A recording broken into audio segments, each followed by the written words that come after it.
I'm sorry to say that like some asshole, but like there's like a moment where you're living on your own and you don't have money. And like when I was like, it was like when I was 18, I remember this moment like so vivid. Like I didn't have any money. I had no food. I had no gas in my car. And my next like fucking apartment paycheck was coming in a week. And my paycheck from work was coming in 2 weeks. And I was like sitting there and I had $7 in my bank account, bro. And I'll never forget this, bro. Like,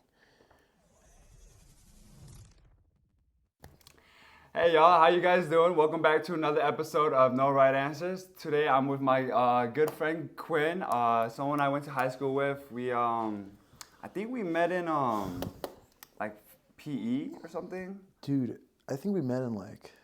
Did we go? Wait, did we? No, we went to the same. You went to Duluth Middle, right? Middle. What elementary school did you Berkeley go to? Lake. Okay, no. No, we went to Duluth Middle. I think we probably like met each other in like PE and Duluth Middle, bro. Like I don't know why every time I so think of you, I long think ago, of PE and basketball. Yeah, no, I do too. But yeah, I'm Quinn McDonald. My Instagram's Quinn J McDonald. And yeah, I'm just here for the ride, you know. He's a cool ass dude. But so yeah, I think we met in like PE. Did we have any classes together? Like I don't remember. Dude, I feel like somehow like our lives were like interlocked. Like we just always ran into each other. We definitely had like similar friend groups. Did you play lacrosse? I did. You did. So we probably played like the same semester in high school and like, man, I feel like we were just like always like around each other. We just knew the same people. I wouldn't say we were tight, but like I was like I kind of saw you as a friend, like someone I could say like what's up to, like. Oh yeah, I definitely wasn't like that guy sucks. You know what I mean? It was always like, no, he's super chill. I actually looked up to you because you could dunk before I could, bro. I mean, like I could not yam. Like I could like barely get over the rim and just put the ball in. Yeah.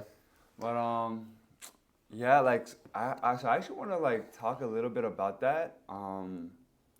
In high school, like me personally, I felt like I never fit in with anyone, like any group. Yeah. I was cool with everybody, you know, like I talked to them, but like all of my close friends were outside of school. So like when I went to school, I did feel kind of like lonely. Yeah. Like no one was really there for me. I don't know if you like can like relate to that in any way or like. High school sucks, bro. It was like, I actually, if you looked at me, you would be like, oh, like he has like friends and he's kind of popular. And I hate saying that because I sound like a douchebag saying that. But it was more of like, I definitely did have a lot of friends, but I was also like in a position where I wasn't liked by a lot of people. And I did that to myself, to be honest. Like, and yeah, I felt super lonely in high school, bro. Like, What do you mean you did that to yourself? Dude, honestly, like I was such a douche dickbag, like a bigger douche than I am now, you know what I mean? But I think back then, like I was such a pretentious little crap, you know, and I didn't have like the right values in my life and I didn't put the right things in front. And what it did was kind of lead me into this path of like I would always be mad and like, I one of the thoughts that I always had, like, especially in like 10th and 11th grade was like, no one likes me. You know what I mean? It's like, people did like me. That was the thing. Like people did like me and I just thought like in in your my own head. head. And like what it did like was it actually made people not like me. You know what I mean? And it's like, oh, like, you know, you kind of think it until it happens, bro. Becomes real. Fuck, dude, that shit happens, bro. So, yeah, dude, I feel like a lot of people like were just like annoyed with me. I was annoyed with myself, to be honest. Like, if I look at myself back then, it was like, please bully the shit out of that kid, bro. He's so annoying, bro. Like, you know. That's so funny. And so like, did you like those people that did fuck with you throughout high school? Would you say they're still kind of like in your circle right now, or? I have some people that like, nah, not really. Like, I do have friends that are like in my high school or that were from high school, but like I've known them my whole life. Like Matthew Finol. Matthew, Yeah. He was in our PE class. Yeah. Yeah. We just like played basketball, I'm pretty sure. And, but yeah, Matthew and like Gavin Kimball. Like, wow. Yeah. That is. those are two people that are like, I have not heard that name in a while. really? Yeah. So, yeah, those guys, like, I'm cool with them. And like, there are other guys like Rex, you know, Rex. Rex Myers. Like, and I see Rex all the time, like, very mutual friend, like, love seeing him. You know, wouldn't say he's in like my circle of people that I call on the daily. Nowadays, it's more of like, I like joined a fraternity when I got to college, and I met a lot of cool guys, and I met a lot of assholes that are also in the fraternity. It's like, I have a bunch of good friends just like out of the fraternity though that I would say I talk to like all the time. Because you're like your new brothers. Yeah, for real. I dropped out of college like after the first semester, so I never got to experience like the college life, like being on campus, like especially being in a frat. I don't know if I would do that, but when I see and talk to people that are in frats, or whether like, do you know Juan? Juan Velada. He's in my fraternity. Yeah. He's the president, or No, he's like the. I think he's like the money guy or something. He was like the treasurer of our fraternity for a while. Yeah, like cool dude. He like joined when I joined. Really? I joined the fraternity my first semester, and I dropped out of school the second semester. So it was like, wait, you dropped out? Yeah, like I'm not. But you're in still school. part of the frat? I know a lot of people that are in it, and I still like go to a bunch of the things. The people that are like actually my friends in that are like people I joined with, and yeah, dude, I joined, like, figured out like you could party if you weren't in a fraternity, like I figured out you could party if you weren't in school, bro. So I just partied, baby, and that became my life for probably like 3 years, like. So like from like when you're like 18 to like 18 to 20, yeah. 18 to 20. Pretty much 17, like right when I turned 17, I was kind of getting into it. And man, I'm about to turn 21 in like 2 days. Happy early birthday. Thank you. But fuck, dude, like one of the biggest things like I'm learning is like, man, I'm like getting old.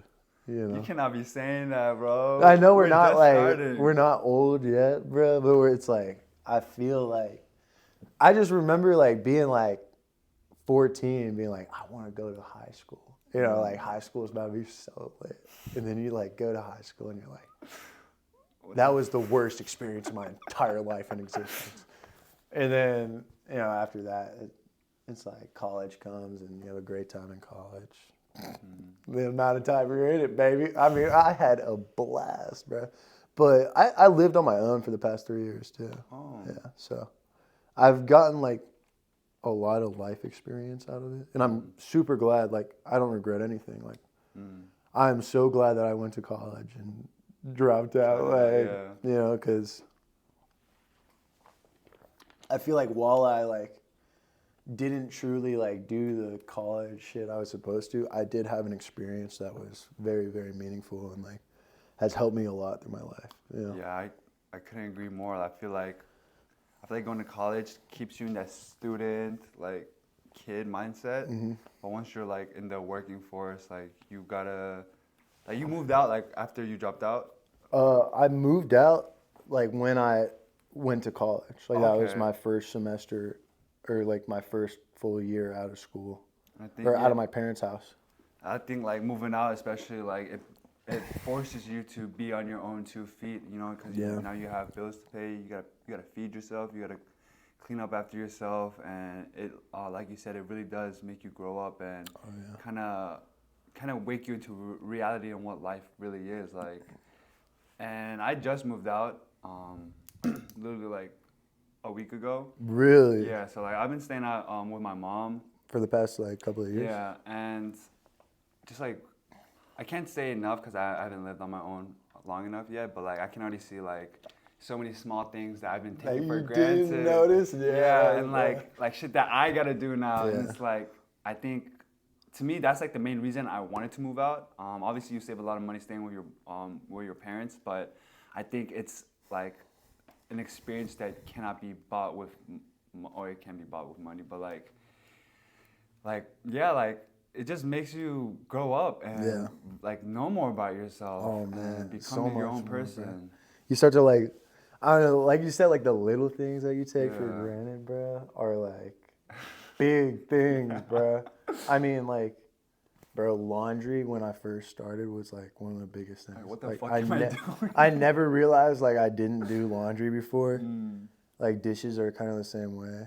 I grew up in a house like my mom like kind of baby fed me into doing everything, like, and she did everything for me. You know what I mean? Like, all I had to do was wake up and like clean my room, like, you know what I mean?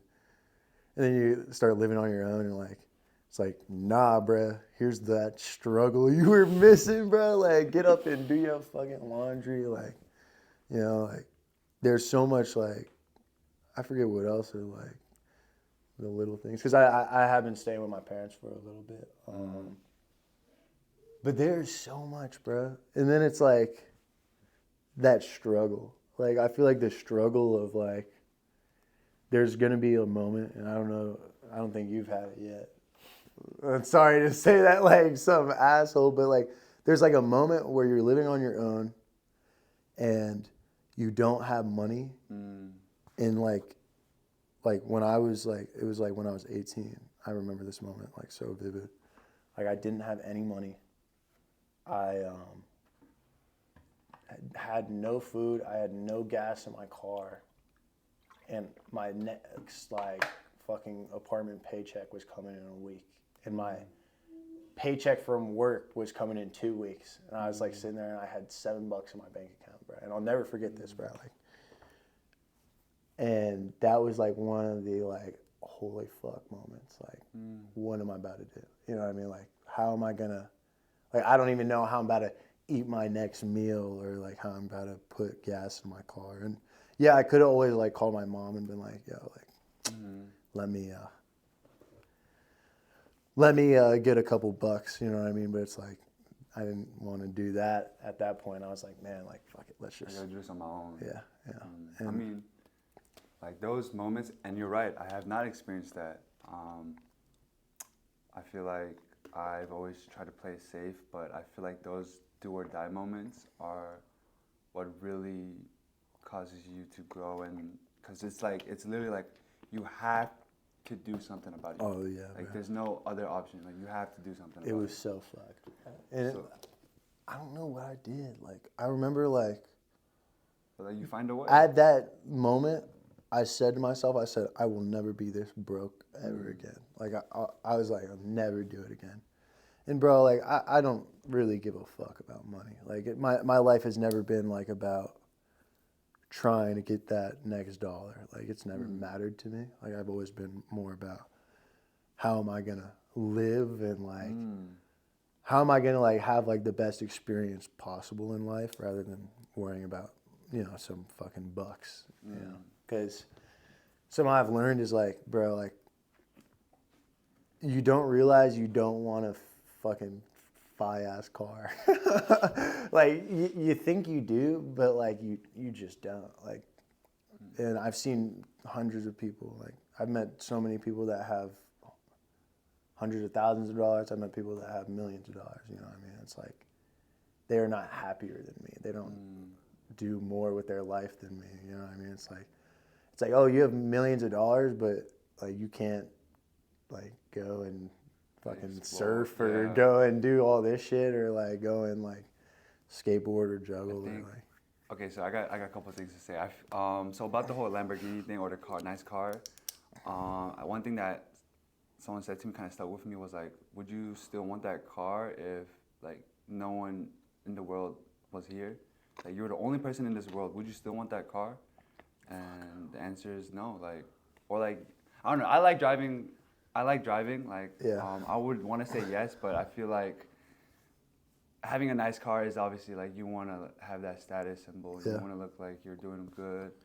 And I don't know, like right now I would say, yeah, I would like a nice car, but am I like, is that like my goal? no, like. You ever seen the movie Flushed Away?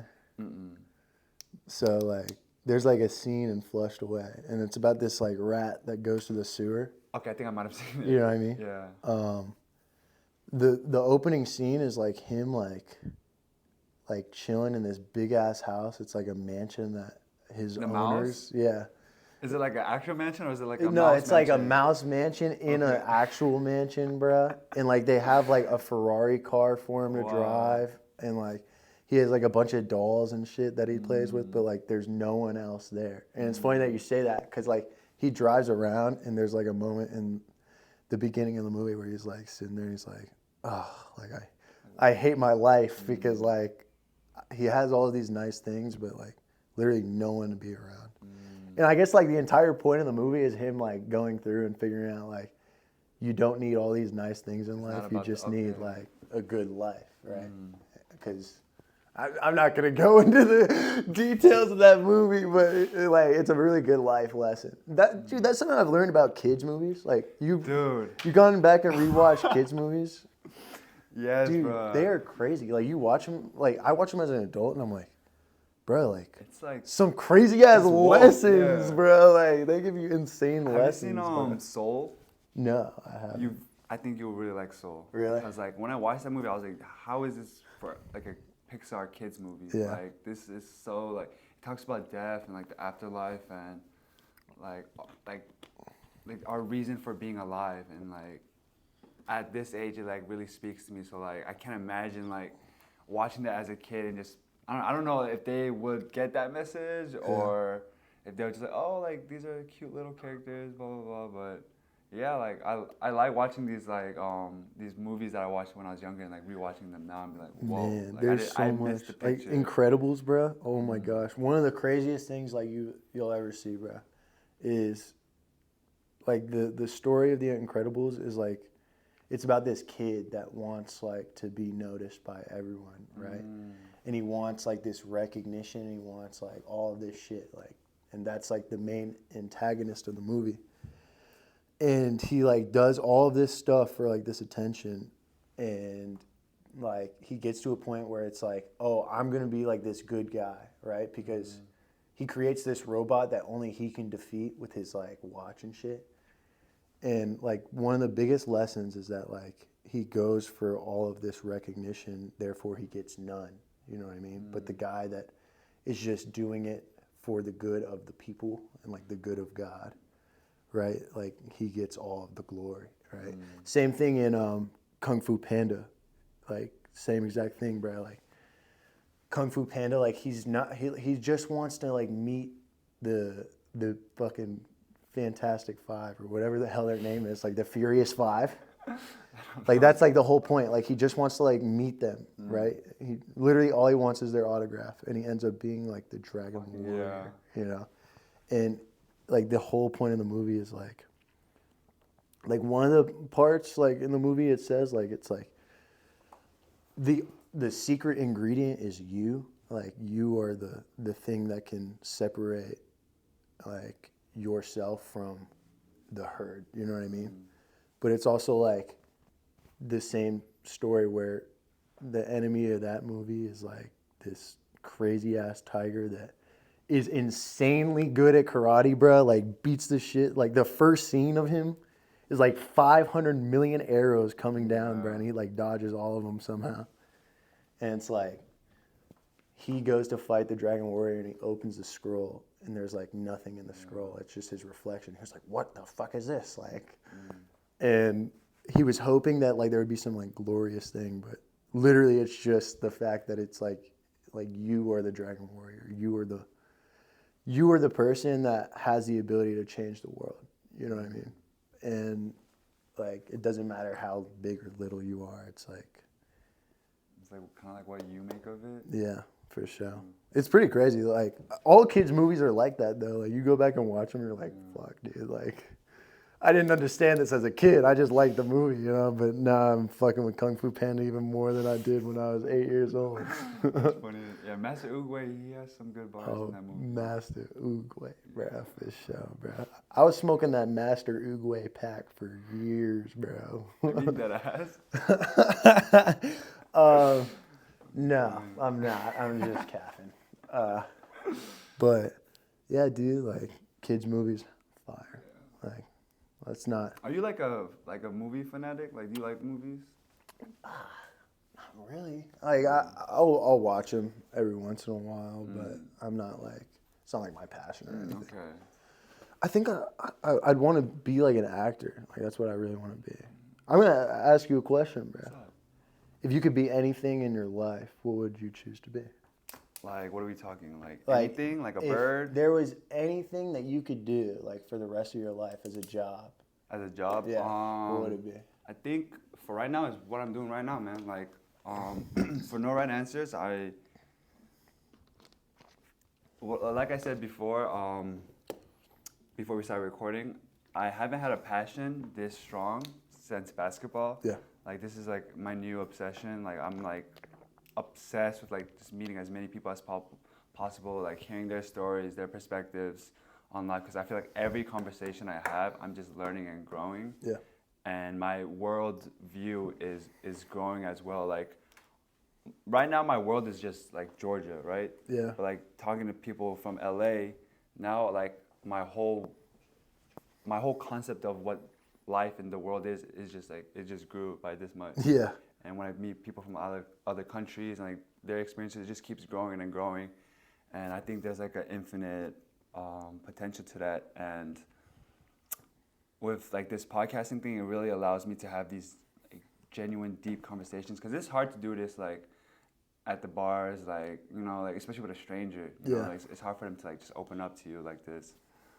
And it also allows me to have people that are very receptive of this. Like not everyone's willing to talk to me about like what they're doing, their life goals, like any problems that they've been going through. So like for me, it would be a dream to literally just travel around the world, have people hit me up and be like, yo, I want to be on your podcast. And then I just travel, talk to them, post it online, share their stories, and just keep experiencing it. I really like to travel too. Like I love like beautiful scenery. I can't say I've traveled a lot, which is something that I'm kind of holding myself back from, and I think it's like a toxic trait of mine. I tell myself like I'm not deserving of it yet. Like I gotta be like kind of like financially stable before I go. And I think what you just said about like how you don't really care about money, you care about like just like enjoying having a good time. Yeah. That is kind of speaking to me right now. It's just like I feel like I'm like putting myself in this trap for no reason, Yeah. And like another thing is like the whole like getting rich. I feel like that is one thing I'm realizing is like I feel like I'm about to get trapped again. Like this whole business and like making money, like people think that's gonna set you free, but you forget to realize that now you're like not working for someone else's another person's business. You're working for your own business, but now that's taking over your life. Yeah. That you can't stop thinking about that all day, and that takes you away from the people around you, takes you away from yourself and what you really want to do. Because like, I mean, if business is your passion, that's awesome. But like, if I just kept giving you $1 million like once a year, like I'm pretty sure you'd be doing something else, right? Like, other than running your business. So I'm like in this stage of like, do I keep pursuing that path, or do I just like kind of say fuck it and like start traveling and just like living the life that I've been longing for and saying like, oh, it's gonna be in the future, it's gonna be, but like, I could do it like right now, Yeah. So that's that for me. That's like the thing that I would do: just travel and meet people and talk to them. Yeah, dude. That's pretty awesome that you know what you're gonna do in life, bro. Because I'm still like I'm at this point where it's like, whoa, what do I want to do? What do I like really want to do? And it's like my dreams are so big, like, and man, someone told this to me. They were like, bro, like dream as big as you want, because if you really want to do it, like you'll do it. I agree with that. But it's like, there's always that fear, right? And something I said to myself, I was like, man, I don't think I'll stop until I live my dream. Like, I don't think I will. Like, I think until then, at this point in my life, it's like, I've built myself. That's kind of why I dropped out of college, was because like I felt like I was building this backup, right? But it's like, if I'm spending this time building this backup instead of like working towards my actual dream, like what am I doing? You know what I mean? Like I'm not doing what I really want. And then, man, like I've just been like, oh, dude, it's hard. Like I feel like we're both like at an age where it's like you're trying to figure out what you want to do. And, you know, this is when I like throw God in the conversation. It's like, I feel like God's like kind of pushing me in this direction. That's like, hey, you know, go and do that. Like, you know, I want you to go there. All right. Do you think he kind of has like a path set out for you? Yeah, dude. So, the way I look at it, man, like I said, like a lot of people think that they're like, oh, like if you believe in God, then you believe in free will. And they're like, oh, okay, if you have free will, then like how does God possibly know? Like how is he all knowing, and how does he know that like everything you're gonna do? And it's like, to me, like it's like free will is like this path like in the forest, right? Kind of like a trail. And yeah, it's like you're following this like trail, and like every once in a while, like you'll look to the right and you'll be like, oh shit, fucking waterfall. Yeah. You're like, bro, like let's go check out the waterfall, bro. And that's like sin. That's like what is trying to get you off of that path of justice, right? And there's like the waterfall, and then you're at the waterfall and you see like another thing. It's like, oh shit, an 8-legged dog, bro. Let's go like get the dog, bro. Like, so you like go and you go after the dog, bro. And then like there's like gold after that. And you're like, oh shit, like let's go grab some gold too. Like why not? You know, let's fill our fucking pockets with all we can carry, right? And you're filling it with more and more and more shit. And pretty soon you got this like load of shit like weighing you down on your back, bro. And you turn around, and you're like, wait, like my path is like over there, and I got to somehow get back to it. Not only do you have to get back to your path, and you have to like walk with that shit, or you have to walk through that shit, but now you have to walk with all this shit that you got, right? So as you're walking back onto your path, you're kind of like taking these things out. You're like, okay, I don't need this dog, right? And I don't need this gold that's weighing me down. And I don't need this, right? And pretty soon you get back to your path and you're just like you. And you're back on it, walking in the direction that you should be going to. You know what I mean? And I feel like God like definitely wants you to do that. It's like nudging you in that direction. Because there's always that feeling, you know, like as you're walking away from it, like you're always like, like I should be like back on that. Like you know. You know, you do know deep down, like it's like, I should like go back and try and figure that out. Or I should like go and, you know, like I need to get back on the path, right? I'm not doing what I need to be doing. I'm here messing with all this shit, right? But the path to greatness is, you know, all the way over there. And you're looking at it. Some people get so far away, they don't ever come back, you know. And they fooled themselves into thinking like that they're happy with what they have, right? They fooled themselves, and they're like, oh, this is what I want, right? Like this is my path. This is what I want, right? When the true path, right, to greatness is all the way back there, and you have left it, bro. And you can try and get back. Some people do it when it's way too late, though, you know. But, you know, another thing, like, that's funny is, like, once you give it to God, I was talking about this earlier. It's like, once you figure out, like, what you're doing wrong, it's like, oh, like, for me, I smoked a lot of weed, you know. I had a whole bunch of shit that was, like, wrong. Like, I was addicted to drugs, man. And I did just like everything wrong. I was freaking chasing women that, you know, I shouldn't be chasing. And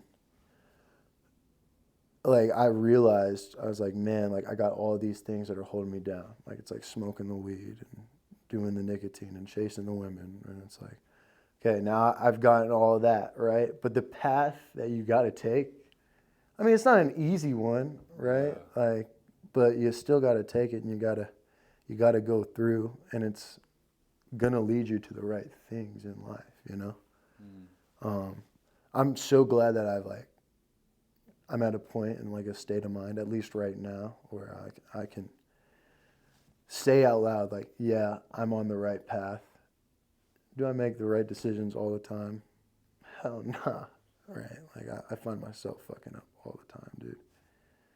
And you know, once you got God and like on your mind, like 24/7, you got him looking over your shoulder. It's like all those little fuck ups that you do, you're like, oh, like I gotta cut that out, you know, like gotta cut that out. Especially when you're like if you ever get to the point where you're like me and you put them in your life for absolutely everything, you know, because man, like I do it for everything, like literally everything, bro. What do you mean do it for everything? Every decision I make in life. It's like, what would God want me to do? Every single one. Like all the time. And it's funny because it leads you in like random directions sometimes. You're like, oh, like I never thought I would be sitting here like on a podcast talking about, you know, God and trying to spread his word. But here I am, you know, doing it. And then when I got, like, I'm signed to a modeling agency. When I got signed to that, like, it was the most random shit ever. Like, one day my friend Ben was like, yo, you should go get your, I was like, yo, where should I get my hair cut? And he was like, you should actually go to this place called Van Michael. Like, there's this girl named Gwen. Like, I'll give her a call and tell you to go see her, and she'll, like, get you right. I was like, all right, bet. Go to Van Michael, go to Gwen. We're, like, sitting there, kind of just talking, you know, and I'm getting my hair cut, and she's like, how tall are you? She's like, stand up. I was like, okay. And, like, I stand up, and she's like, oh, you're, like, the perfect height. And this was back when masks, like, we had to wear masks for everything. She's like, yo, take your mask down for a sec. She's like, holy crap. Like, she was like, you'd be, like, perfect, like, for this modeling shoot that I have on November 7th. I'll never forget the date of this. November 7th was the day of, like, one of my big fraternity days. And I was like, dude, like, this is one of the times in life where I have a thing that I say. It's like, say yes and figure it out later. Like, say yes now and figure it out later. Because if you say no, like... You close that door. Yeah, like, you can't do anything about it. And I remember, like, November 7th was coming. I was still worried about the fraternity day. Like, I still knew I had 2 obligations going on. Fraternity day got canceled. And it was like, oh, shit. Like, now I'm like, whoa, you know? And then that's, like, straight God right there, you know? Like literally just kind of flicking me onto that path, bro. Go to that. Next day I got signed by a modeling agency. Like, and I made like, I think it was like $360. Like, that's all I made from that. But yeah, literally next day I had like 6 modeling companies reach out to me. They're like, yeah. They were like, hey, we'd love for you to come and see us. And the one I went with is this company called Salt Modeling of Atlanta. Shout out Madeline Almery. She's a goat. By the way,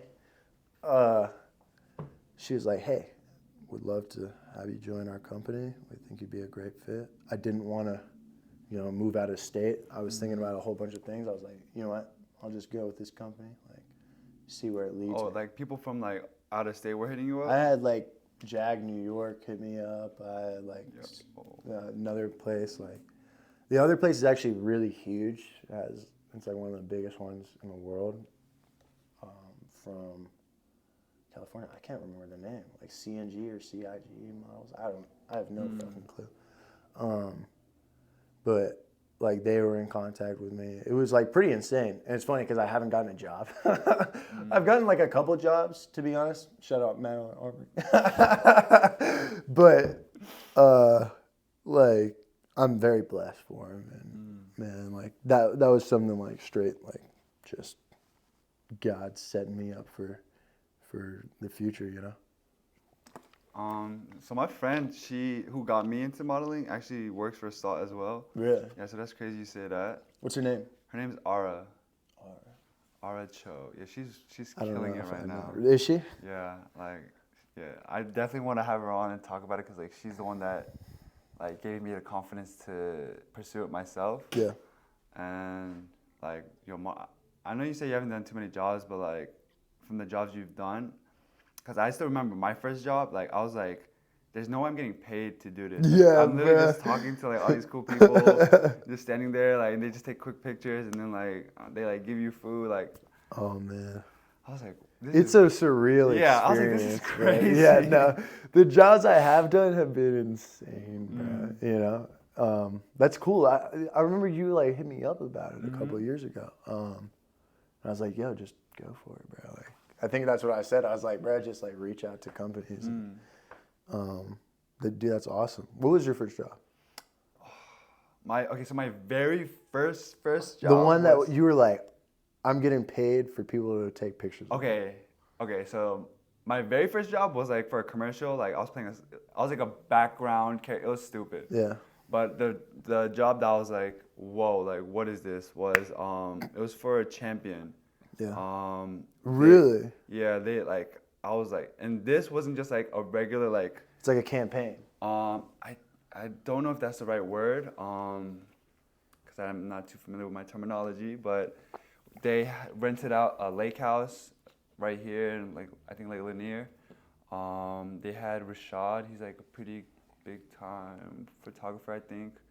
But I pull up. There's a gate code. I like park my car. I'm like walking. I don't know where to go.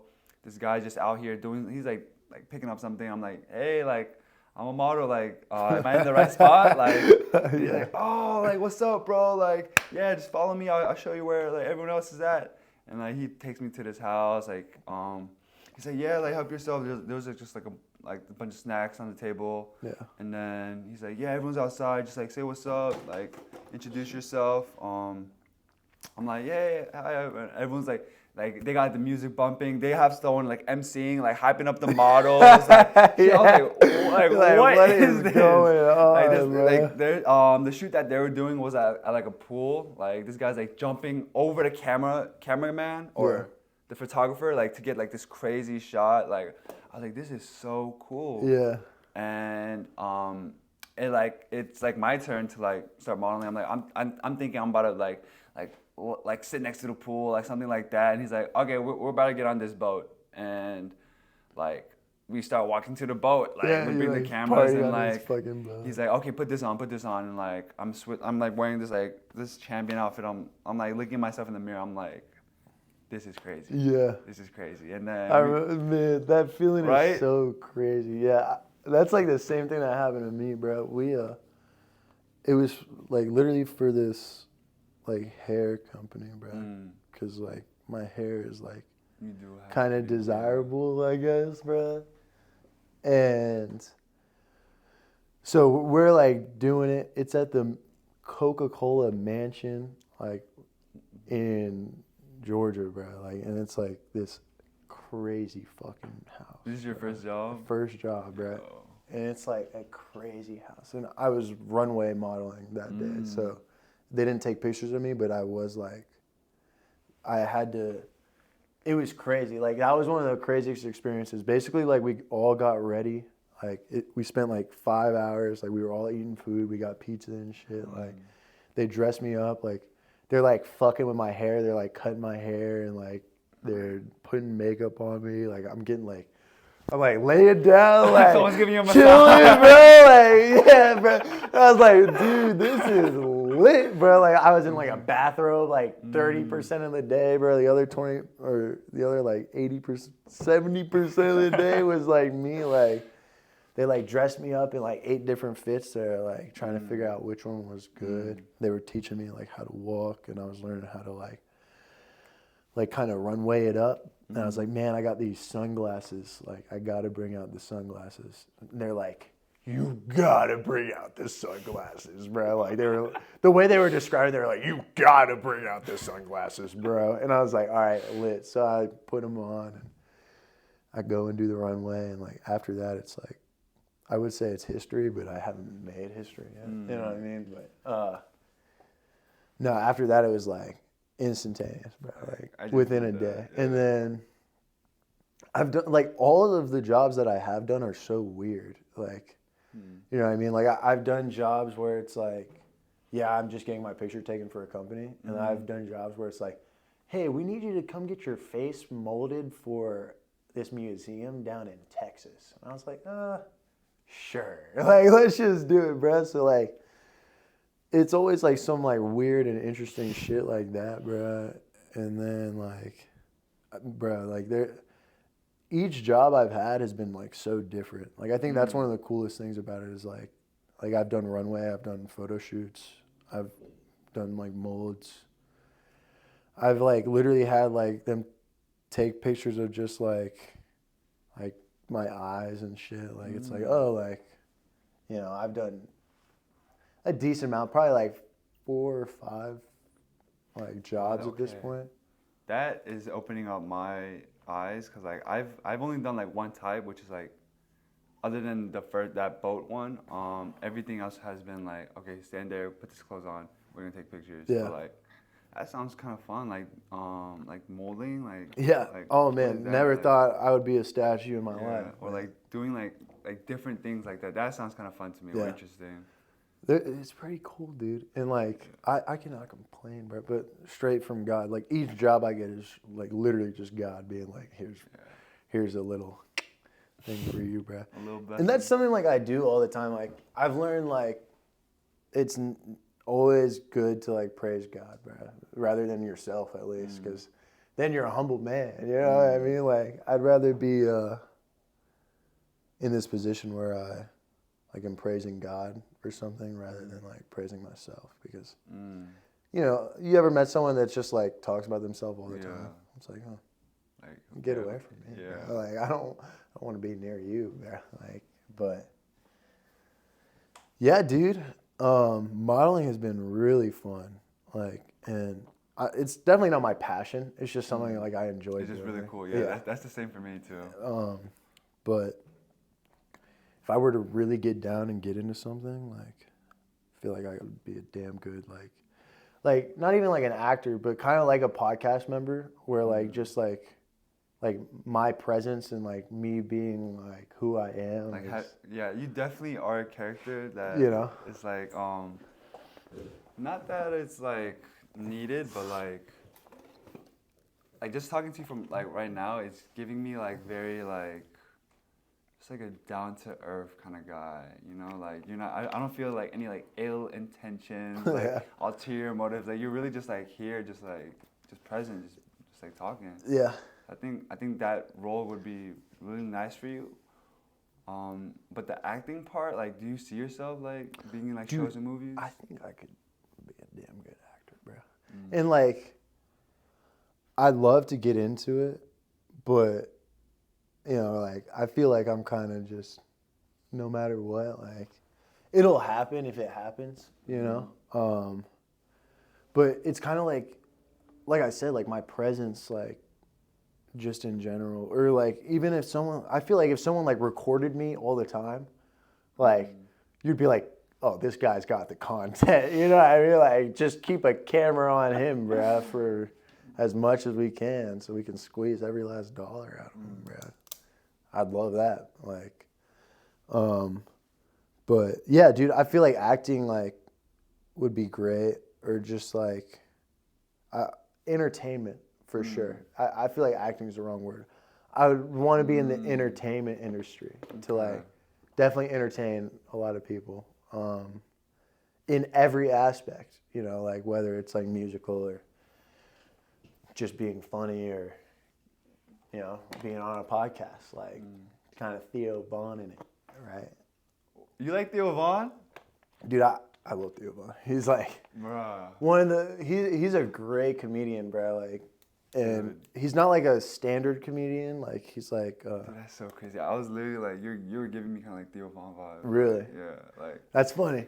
No, I really do like Theo Von. I feel like I get a lot of.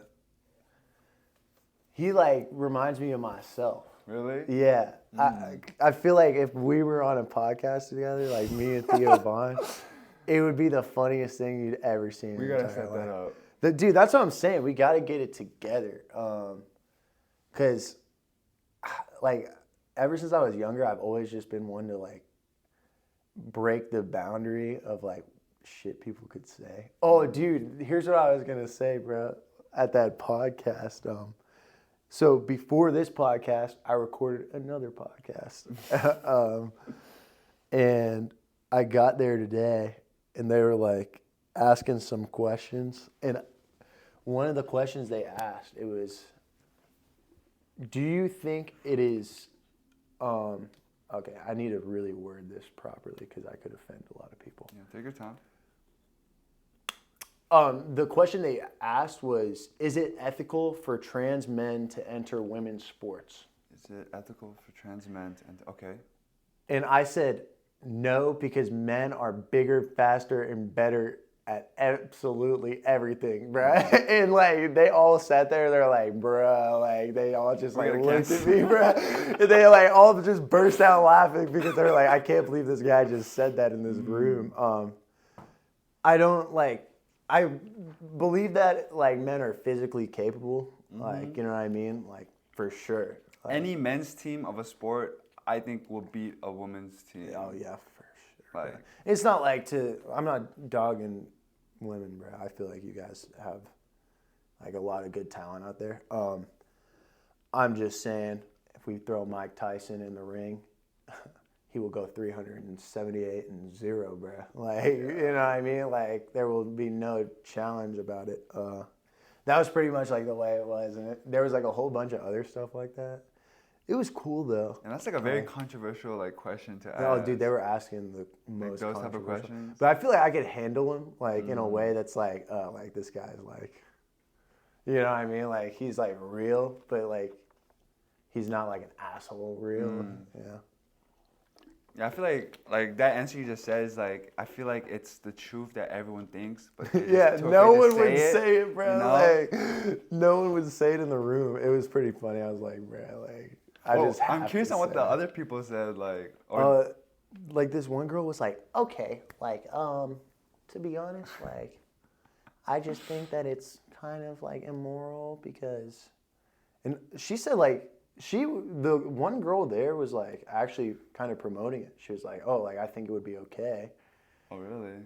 She was like, and I kind of agree with her view. She was like, I think it would be okay if it was like fair and you like had it so there was like weight classes and kind of like divided into specific groups so they could have a fair competition, which, you know, I think like would be fine. But in my view of it is more of like, I feel like women have like tried to earn their spot in the sport that they're trying to get into. You know, and it's like a man doesn't have to work as hard to get into a women's league. You know what I mean? So like that's kind of just like, yeah, it's kind of fucked up. You know, like okay, to answer, I just want to say my answer. I think they should create like another category. Like men times women, or like trans men and trans women. Like maybe like I don't know. This might come out as weird, but maybe like trans women and trans men, they could compete against each other. Cause I feel like they're like they're kind of in the same category. Like they have like both sides, you know, maybe. But because like if a trans man competes against women, it's like they're like, you guys are not. No matter what you do to your body, you will never be like born as a woman. You know. Yeah. Like no matter what you do, you might chop off your dick. You might like get a vagina inserted into you. Like. So yeah, I think that would be kind of interesting to watch though. I would flip it on its head, bro. Like Because in all honesty, I would truly, or flip the question on its head, bro. Like, in all honesty, I would truly love to see a woman be able to compete in the men's league. You know what I mean? Like, like you find a woman that can compete next to these guys, like that would be insane. That would be insane.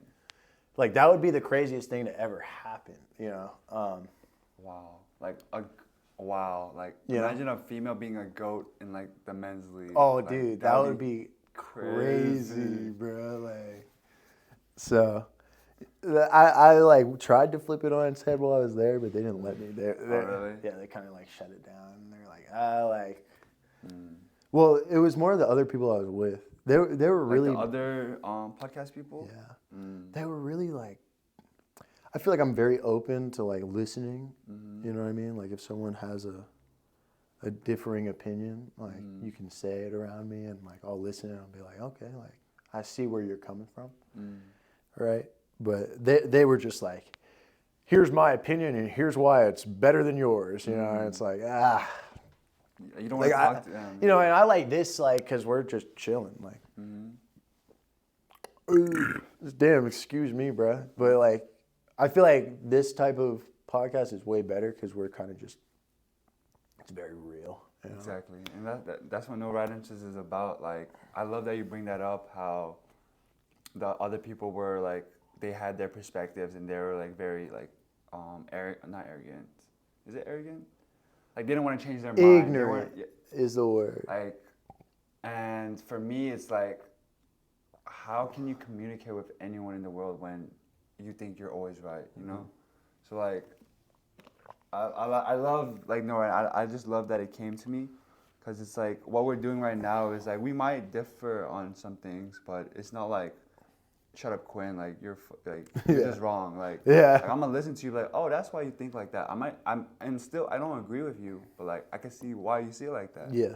You know, and I think people that are able to reciprocate that energy with me, it's like I love these conversations because now I'm not afraid of like speaking my mind. I don't have to like tiptoe around. I'm just gonna tell it to you straight. And I hope that you take it and you're like, oh, Justin, I hear what you're saying, but I still don't think like you're, you know? I feel like, man, like this is my thing about like all different religions, right? Like there's so many different religions and they're all fighting for like, I'm right, I'm right, I'm right. When only like one of them's right, you know what I mean? Or not like one of them's right, as in like, oh, there is a specific one. It's not like they're all looking at the same picture, you know what I mean? And like none of them are wrong. They just like aren't entirely like correct, you know what I mean? I think there is just one God. Everyone has the same God in all religions. Yeah. It's just the stories and like the way we interpret it is just a little different. Oh yeah. It's like the telephone, like over the years, like it just kind of changed a little bit over time. But yeah, I think, I don't know, like, well, it's, what's up? What I was gonna say is I believe that my religion is correct, and that's not me being like ignorant. I think that's just me like having a lot of faith in my religion. I'm a Christian, like, or kind of a Christian. I just follow the Bible. Like that's pretty much all I do. But that's like also like created from my experiences and like a whole bunch of other shit. Like, but that's like my whole problem with religion is that like there's so many different ones. I guess a question I would ask is like, you know that there is a religion, right? Or you know that there is like something out there and there is like a God we're looking up to. I guess the question I would ask is like, do you think that God would... Sorry, my alarm went off, so the video cut, but we're just gonna get right back into it. So I guess like the point I was at was like, do you think that like that God would show itself to like the world and kind of have like prove? Like it would have like the religion out there and it would create like the right religion for people to follow? I think that would defeat the whole purpose, in my opinion, of a religion, because I feel like all religions are based upon faith. Yeah. You are following something with no proof, no physical evidence. It's literally like you have this unlimited trust and love of your God that you don't need physical evidence to continue following him, because you believe that he is your true God, and whatever comes like his teachings, whatever, are how you should live your life. Yeah. So I think if someone did come and was like, oh my God, and like he was able to like manipulate reality and like show his godlike powers, I would be like, I mean, I don't know, I don't know how I would feel about that. I'd be like, okay, like you are godly, but like I feel like a true God wouldn't really be doing that. Like Yeah. you would just, like yeah.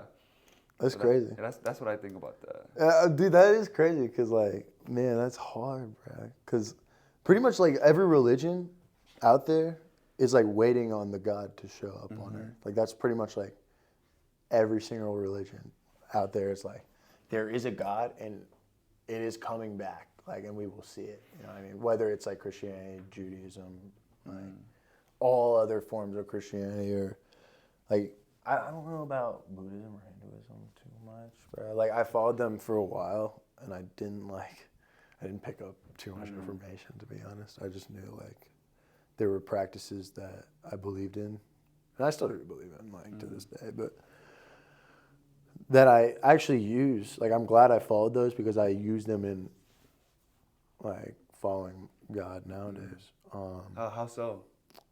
Like, meditation, like, a lot of people are like, oh, like, you shouldn't be meditating. But, like, you shouldn't be meditating on anything, like, other than God. And, like, there's, like, reasons for that. Like, man, I have, like, girl problems. And there's this, like, girl in my life where it's, like, and, like, a lot of people don't realize, but, like, meditation is, like, literally just, like, sitting there thinking. You know what I mean? It's, like, sitting there, like, putting your thought into a process, and, like, that's all you do, right? And you shouldn't be doing it like for any other reason, like for yourself, like how am I going to get better? How am I going to get better? It's like, no, like, God, how are you going to, like, I'll sit there and be like focusing on God. God, please, like, answer this question. God, please do this for me. Would you say it's kind of like a prayer? Yeah. Like you're just like talking to God? It's kind of like a prayer. Or yeah, I would say it pretty much is like a prayer, to be honest. It's very like I wouldn't consider them to be very different from each other at all. Like, but a lot of the time, like, I pray, like, and I don't, like, speak out loud, like, but there's a lot of times where I'm, like, sitting there, I'm like, okay, God, like, how are you, like, what should I do? Like, thank you for the things that you've done for me today, you know, but how can I put you in more of my life, right? And then it's, like, a whole bunch of stuff like that, you know what I mean? And, like, thank God, that was an unintentional one, but, like, thank God, like, I have found some form of God, bro. A friend of mine said this. They said, like, I texted him. It was, like, kind of like a couple days after I started believing in God. I said, like, hey, man, like, I know we believe in two different gods, but because he's, I don't know if he's, like, Muslim or he's, like, Palestinian. And he, like, believes in God, and, like, he always puts him first. And I really looked up to that. Like, even when, like, I didn't, like, believe, I, like, still looked up to him. I was like, this guy, like, has great values. Like, he always promoted, like, really good values. He was like, stop smoking weed. Like, stop being a dumbass. Like, he always just, like, kind of put him on to me. I texted him. I was like, hey, you know, like, I started believing in God, and you were one of the first people I thought of when I thought of that. And he was like, man, like, thank you. Like, I, like, tearing up reading this. Like, I need you to know that. And he said, the knowledge of existence is too much for man alone to carry. And that's, like, one of the things, like, holy shit. Like, because for a long time, like, in my life, it was like, how do I, it was like just existing was hard. You know what I mean? Like, you sit there and you're like, I don't understand anything, bro. Like, like, I don't understand and I don't understand. And, like, it's like, it's because I didn't have God and I didn't put him in my life, right? Because now it's like, okay, I know why I exist. I know why I'm here. It's to follow and praise God. And, like, those thoughts, like, don't run through my head. Like, what thoughts of those, like, kind of evil thoughts that are like, oh, like, what is the purpose? Like, why am I here? Why am I doing this, right? Like, yeah, there is, like, that question of, like, why am I here nowadays? It's like, why am I here? Like what is the purpose you have sent me here for, God? Right? But that is more of the question I ask now. You know what I mean? But yeah, dude, just like putting God into like 100% of my life has been in like all of my decisions and everything that I make. It's like, God, what should I do now? Like, what should I do now? What should I do now? Whether it's like go get food or go do this or go do that, like there's something in the Bible that says praise God for everything, like everything, whether you're having a bad day or having a good day, like praise God. When you say praise God, is that kind of like being like grateful or like? Yeah, dude, it's like thank Him for being alive, existing. Yeah. You know, like thank Him for like letting you experience this really like.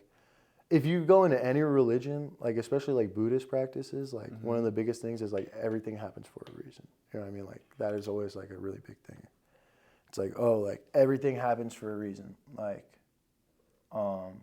and not only is it like everything happens for a reason, but it's like the amount of things that led me to this decision, right? Or the amount of things that led me to this moment right here is an insane number of coincidences. Yeah. You know what I mean? Like, and that is like, it's all because like God has allowed you to continue living and like allowed you to make these decisions, right? And like a lot of people don't realize like how much they have to be grateful for. It's like if you're born with 4 arms and 4 legs, like a healthy body. 2 arms. Or, yeah, 2 arms and 2 legs, bro. Like, but all appendages and like you're completely healthy, like being able to like, see, being able to breathe. Like praise God like as much as you can, and if you're not, like praise Him even harder because He will fix the things in your life that need to be fixed. It says like in the Bible, like help the needy, like help the disabled, right? Like we always help the disabled, right? That's always something that happens. You'll never, at least like in most places that aren't evil, right? You'll see like we have handicap stalls. We always have the extra mile for disabled people, which is funny because it's like, why would we do that if we didn't believe in God, right? Because like a lot of people don't realize like in our nature, like if we were like truly like made to be animals and like evolve, like we would just kick them to the curb and not give a fuck, right? Like survival of the fittest. Yeah, like survival of the fittest, which a lot of people believe in, like survival of the fittest. But it's like, fuck you, you're not more fit than me. You know what I mean? Like, isn't that messed up though? It's like survival of the fittest. Well, what got you there, bro? What gave you that $1 million Porsche? Was it you or the fact that you were born into this family that, like, you know, like gave you all of the ability in the world, or like you were born with those legs that gave you the ability to run and jump faster and higher than everyone else? They're like, I think I'm gonna try doing, because I've been trying to implement being a little bit more grateful, but I feel like directing it towards God might be a little bit more actionable for me, because I catch myself like being on my horse, like I did that shit, like I'm cool, like you know, like, but it, like I forgot what you said something and it really hit me. It was like no, like it's all like God, you know, like He's the one like showing you the path, like nudging you in the right way. He's the one that's like giving you these opportunities, like you are just like receiving like His give. Yeah. Like you're not really creating this out of your own life. Man. And that's not me saying like we don't have control over our own lives, you know, but I think showing appreciation for what you have and being grateful and praising God for all these things is what really makes us happy, because it's like a positive mindset, you know, like seeing like the good in everything. Even like you said, if during your bad days, thank God the day I was able to wake up today, though. Yeah. Thank God I was able to eat today. You know, like even those like simple things, I think will just like help your overall mental and, you know, like I don't know. It's just like I just want to try that now. No, bro, like you just like planted a seed. dude, it helped. Man, dude, like I don't think you understand how much that hits. What you just said like really made me feel like insane.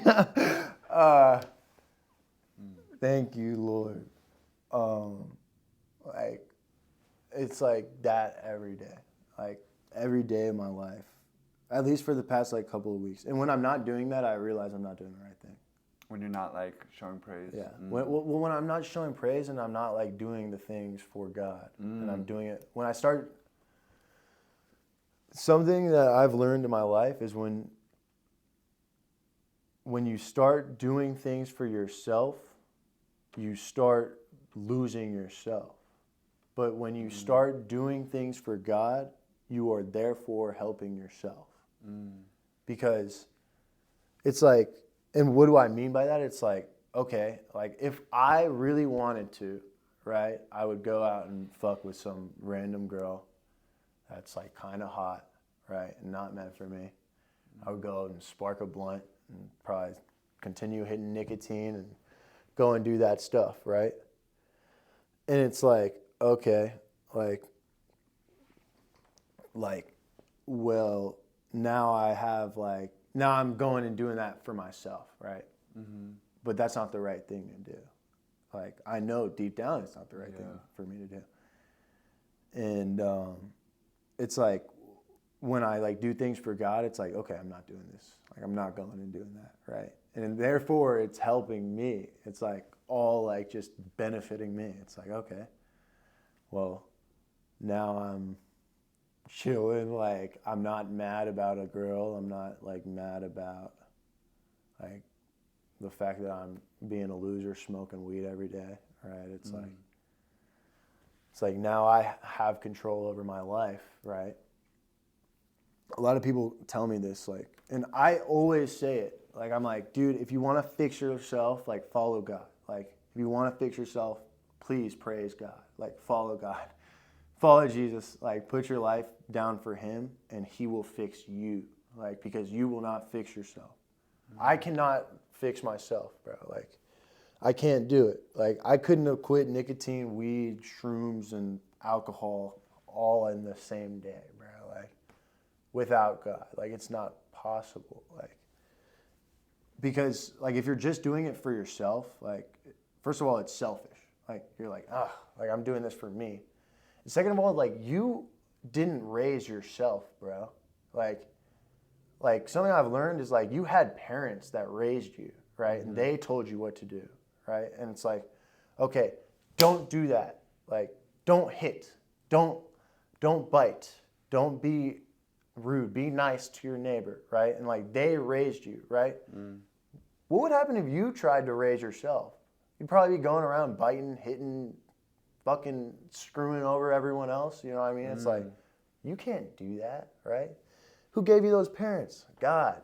Who gave you that ability to like do all that shit? God. Like, when I go back to everything, it's like, it's just God. You know what I mean? And I love talking about it, and I don't want to be like, I don't want to accidentally be like forcing it down your throat. No, it's like, if it's funny you say that. Like, someone else kind of said the same thing. The way I see it is like, bro, it's like you're speaking with so much passion. It would be crazy for me to be like, yo, you need to calm down. Like, yeah. You know, like, yeah. And I do believe, like, God has sent you to talk to me about this, and it's like, that's crazy. It's like I don't know, man. Like, this might not even be a podcast, bro. We might have to turn this shit off. We are hitting different levels right now, bro. Nah, that's crazy. I think it's pretty awesome that it's like on camera too. And I love it because it's like I'm documenting history right now. Like, I can't wait to look back and be like, wow, like I remember that conversation I had with Quinn. Let me like rewatch that. That's crazy as fuck, It's bro. like, I know exactly what you mean. It's like, yeah, I don't know, man. Like this podcast right now is very different from the ones I've had before. Like, 'cause usually I feel like I'm like not forcing the conversation, but like I'm more like controlling the conversation. Yeah. Like, okay, let's talk about the music. Let's talk about this. Okay, how does that, give you like an edge against everybody else? Like, how does that, like motivation, all that stuff. But like right now, I feel like I don't know, man. Like this is just different for me right now. Yeah, it's a pretty crazy experience. Like I said, bro, before this, I was like, man, I'm just like not having a good day, bro. But right now, I'm having the best day of my life, bro. Like I'll tell you what. Yeah, I'm having a great day right now. I love to hear that, man. Thanks. No, it's pretty awesome, bro. I'm glad we can like sit down and have this conversation, because. Do you have these type of conversations all the time with everyone, like every single person. And like there are some people that are like, no one has ever been like gotten to an argumentative point where they start arguing with me. God's not real. Yeah, like that's never happened before. There's also never been a point where like I feel like they're like, let's not talk about this. You know what I mean? They're like you never felt that energy from them? I've gotten that energy from a couple people, actually. Mm-hmm. You're good. But, like, I've gotten that feeling, and it's like, okay, like, maybe they just, like... And every time, like, I see it, it's like, oh, like, you're just...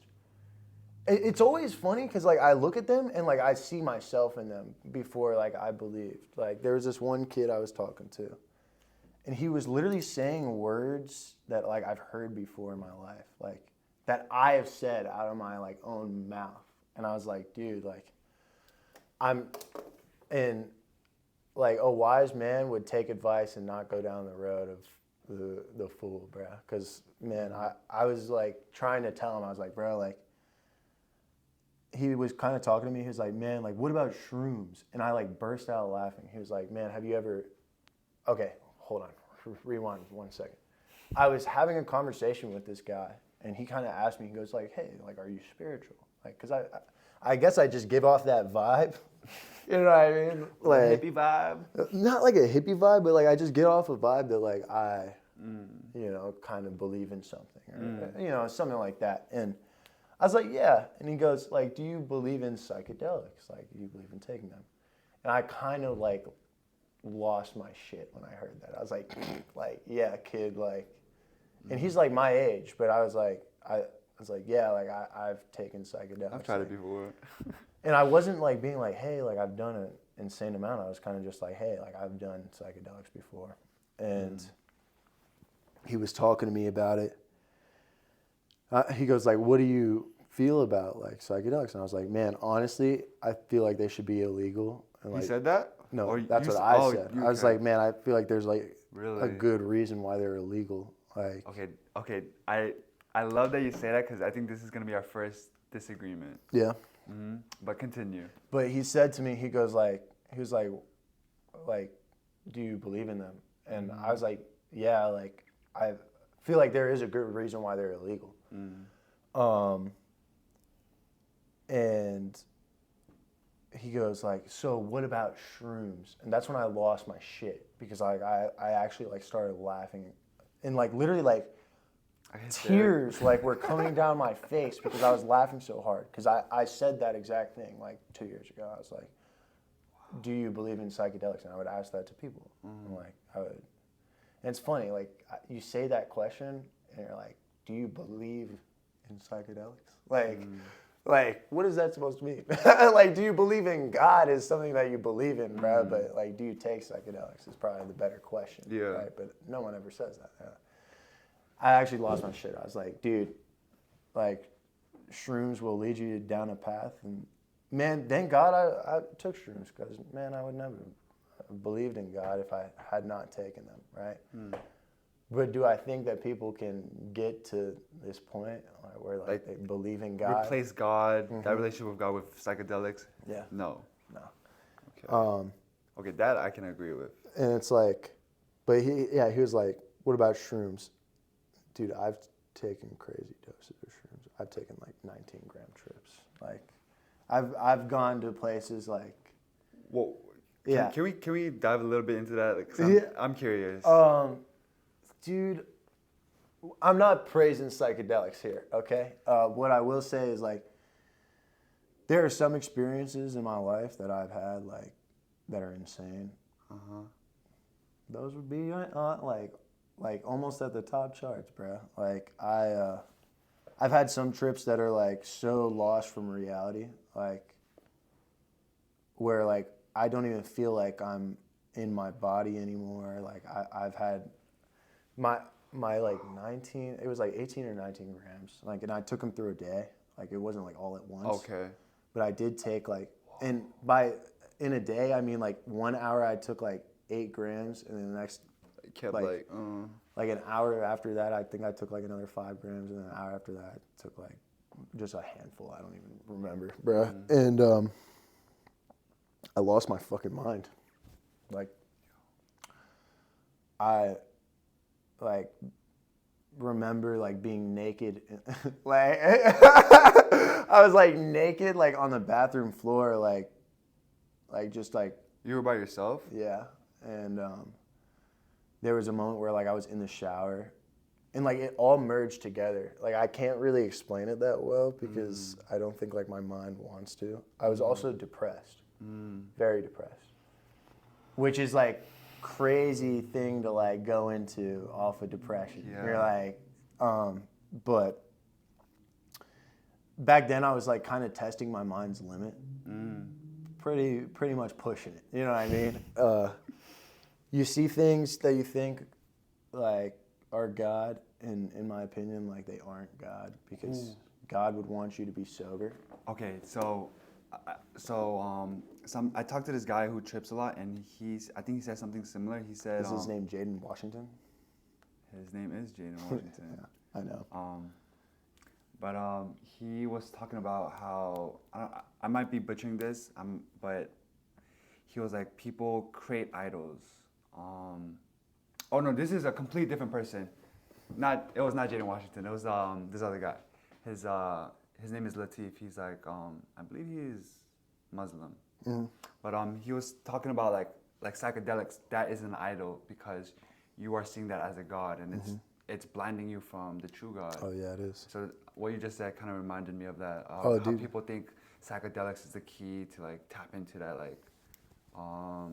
I think it does allow you to tap into your higher self because your brain is not normally working like that, and I feel like it's more of an enhancer, like not really showing you things that aren't there. It's making you see things that are there that you usually just like glance over. Yeah. But yeah, like I would agree with you there. Like I'm not like saying. What I'm saying is like that psychedelics are illegal for a reason. Not saying that like I believe that there are benefits to psychedelics, but I also believe that the cons outweigh the pros. You know, because it's like all the stuff you can do on psychedelics you could do with like just putting God in your life, and it's like. Yeah, there's creative imbalances, but I also feel like there's a lot of people that like the questions you create in your mind are so dangerous. Like, man, there are people that like I said, like I lost my mind. Like there was Can you say that one more time for me? The questions in your own mind? The questions like you create in your own mind are dangerous, bro. Like because especially on psychedelics where you don't control them, and like you are completely under the control over like okay, yeah, like you know I agree with that. Of that drug, right? I'm not gonna say the devil, but because I do believe like that is the enemy trying to convince you that like this is the right path. This is you know, and it's not like wow. And man, I've taken like I said, I've taken DMT, like I've broken through it, like I've seen the false prophets that many people have said they've seen before me. You know what I mean? It's like that's not God. Like that is someone that like pretends to be God. That is someone that, like, that is, deep down, I think it's like a true reflection of yourself, like looking right back at you. And like you're actually just seeing your consciousness, right? But like I don't believe that like you are seeing the right thing. Like I think it just like leads you down a darker path. And it creates more questions, bro. And like you don't need more questions. Like there's so much to question in life, man. Like so many people like have an insane number of questions. I gotta use the bathroom, and I'm gonna grab a water. Let's take a quick break. Yeah, I'm done. Which is a big thing because like I feel like there is a lot of people out there that say they believe in God and then don't live the godly life. Dude, that is so like when I was like a Christian boy, like super Christian-y, like that was I hated those people. Like cause that shit would drive me insane. Like why are you preaching like and like the worst part was when they're like they would judge other people. Oh my God, they're such a sinner. Like they shouldn't be doing this. They shouldn't be doing that. But then they literally are doing the same fucking thing. Like right after saying that. Yeah. And that shit would drive me fucking nuts. Cause like I don't know, man. Like your words are so shallow. It's like it is like it's very shallow, and not only that, but it makes like the whole religion look bad. It does. You know what I mean? And it like kind of in turn like these people that like go to church and they're like, I go to church, like, you know what I mean? But it's like, oh, like, and you're going in like fucking 60 dudes in a week, you know what I mean? Or like, you're going and doing all this crazy stuff like that you shouldn't be doing. It's like, oh, well, like, it's clear that you are just going to church to say that you're going to church. It's more of like a, they want to have that look. They want to. And man, even like nowadays, like I find myself doing that all the time. And, like to myself, right? There'll be a moment where it's like, I'm like, there'll be a moment where it's like, I'm just reading like my Bible. Like, bro, I read right before I came in here. Like I was literally sitting in there. And it's like, there'll be a moment where it's like, I'm clearly just reading just to say I can read that day. Not even like to other people, but just to like myself. It's like, oh, like, you know, I read going today. Through like, emotion. I'm going, yeah, like, it's like, did you really read? Did you really sit down and like have that conversation you need to have? Like, it's always things like that. And but I don't think you should be hard on yourself for that, because you, at the end of the day, you read the Bible, you got yourself to do that, you know? And I think it's like your intention isn't, I can't wait to tell everybody, or like, I can't wait to like trick myself and make myself feel good. It's like, it's a genuine, like, I want to be on that right path, and it might feel forced in that moment, but I feel like that is effort, you know? Yeah. You're still that's really warm. That like just warmed my body up. Yeah, man. Like, don't, like, because I feel like, I struggle with that as well. Like, just being hard on myself for no reason just causes more stress, and like, it's like nitpicky, and imagine I said that, like, I feel like the way you would respond is like, Justin, what are you talking about? Like you'd be supportive in that way, but when it's towards yourself, it's a little like, you know, like you're a little bit more like harsh. Yeah, so we are like our worst critic, man. We are, yeah. Of the day. I totally believe that, man. Dude, it's like we are at a point where, like, in society, I feel like we follow like these false prophets or these false gods, or like even like in society we just straight up follow the devil. You know what I mean? Like, millions of people follow it unknowingly, right? Like unknowingly get pushed into it. Like people that listen to rap all the time, it's like it's that fucking bitches getting money, right? It's your mental diet. You think that's cool, and like and look at like the people that are running the industry, bro. Like look at Lil Uzi. Like who does he praise, bro? Did you see his posts, bro? I did not know that, bro. He be posting like got all those devilish shits on, and like there's other people that like be posting like, and it's like all of the artists. You said Lil Uzi, right? Yeah. I think there was like a clip of like him at a concert, and it was like you guys are all going to hell with me, something like that. Yeah, bro. I was like, or he was like, if you guys are listening to my music, you guys are going to hell. Yeah. So let's go to hell. I was like, some shit like that. I was like, I didn't know he was like that. He just like had this post where he like made like a upside down cross on his tongue. Like, Really? tattooed that shit on him forever. Like, it's like, bro, you are. Oh wait, no, not Lil Uzi. I'm thinking about Playboy Cardi. Cardi's the same way. Yeah. Like, they're all the same way, bro. Like, he's got that vamp shit, like upside down cross shit. Like, hell I think. no. And man, like, I'd be a liar if I said I wasn't bumping Cardi on the way here, bro. Because I have a, like, man, there's. But that's separate, you know. I could appreciate good music. Oh yeah, dude. But fuck, like there's points where, and I feel it now more than ever, where it's like, why am I listening to these demons in my ear? Why am I listening to this like bad stuff that I really don't want to do? It's like all they promote nowadays is like bad shit. It's like, yeah, go fuck bitches, shoot the next guy, bro. Doing It's drugs, yeah. like, oh my gosh. Speaking of fucking bitches, bro, like, this is like my biggest problem with the planet right now. It's like, people think that if they go out and they're like having sex with girls, right, and getting a badder girl than you and doing that, like, they think they're cooler. And they think like that's fulfilling, right?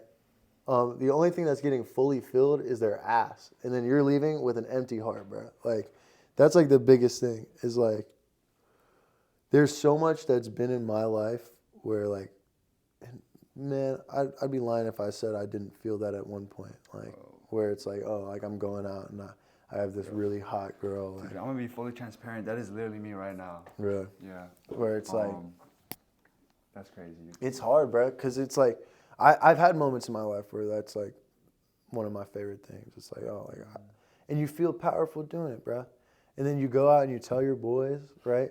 First time I ever found out, like, and I'm not gonna, man, I hate even talking about it. I hung out with this girl, told someone about it.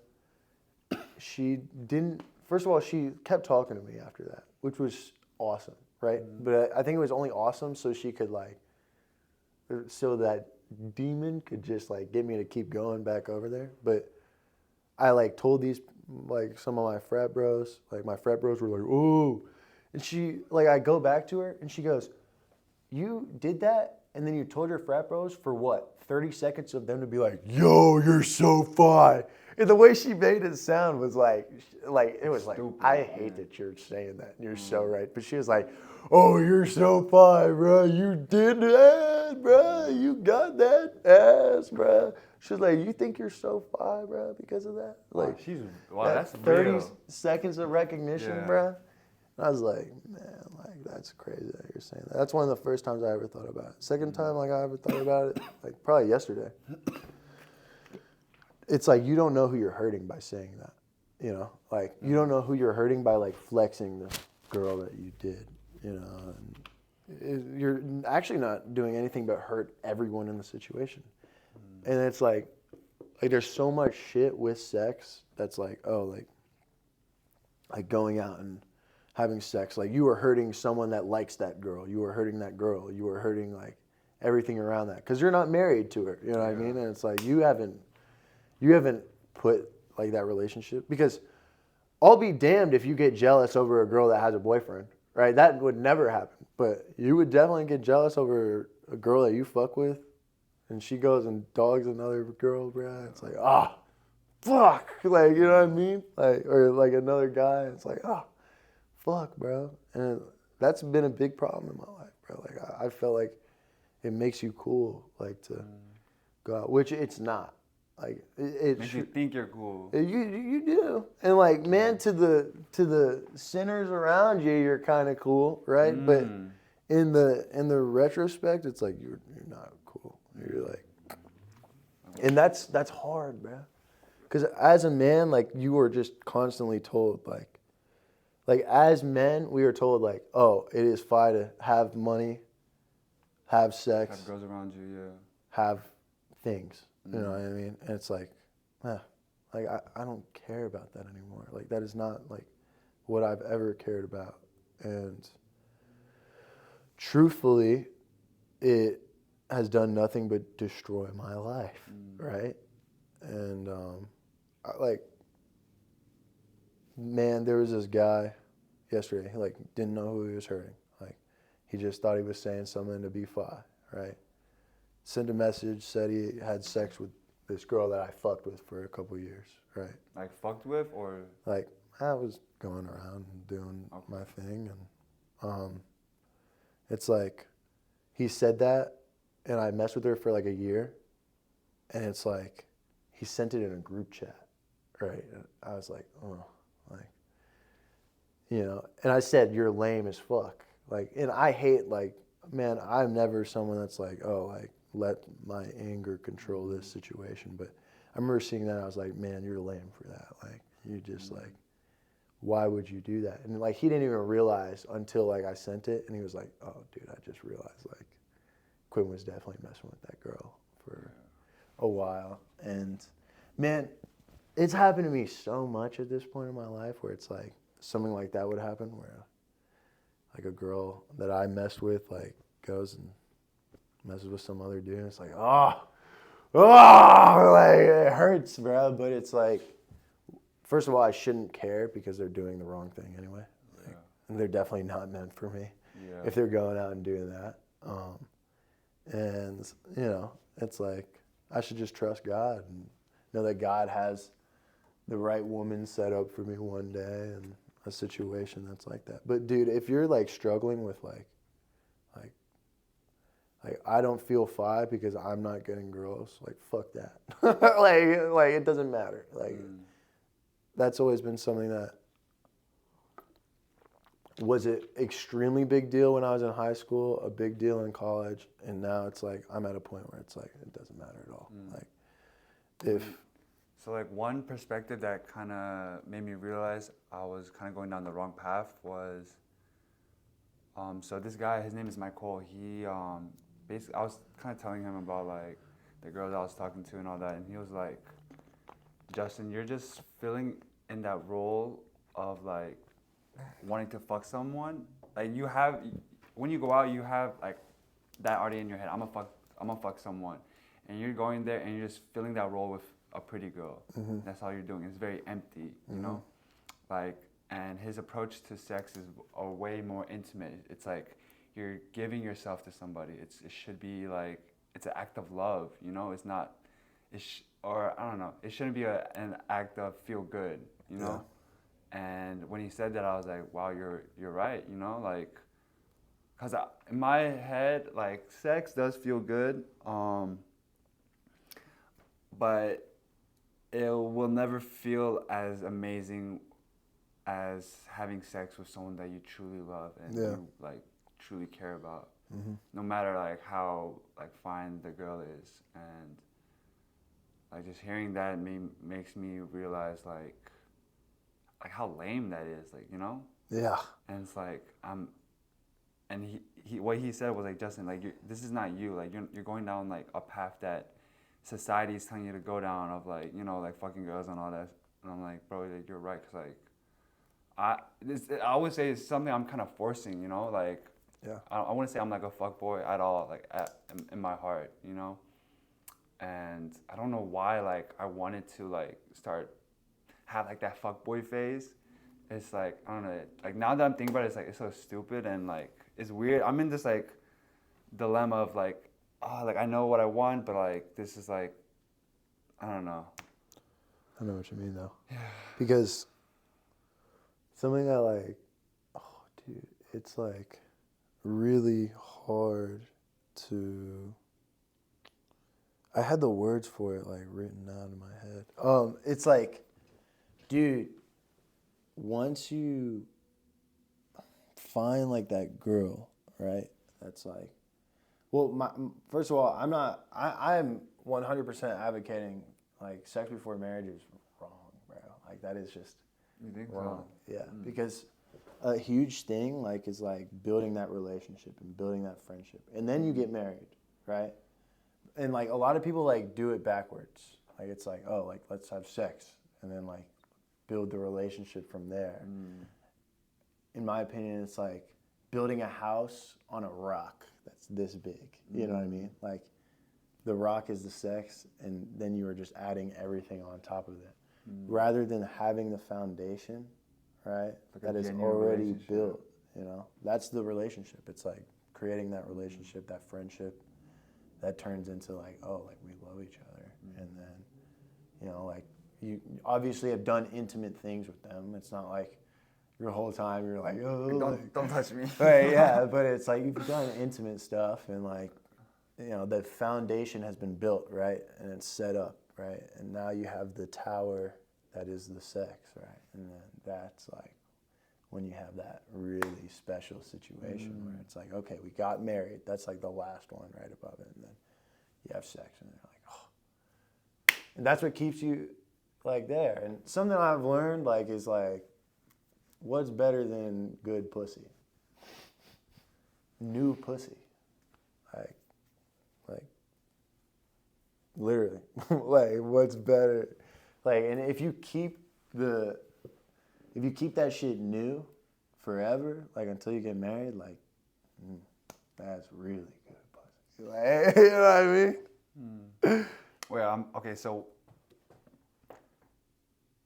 are you saying the sex after you get married is the good pussy?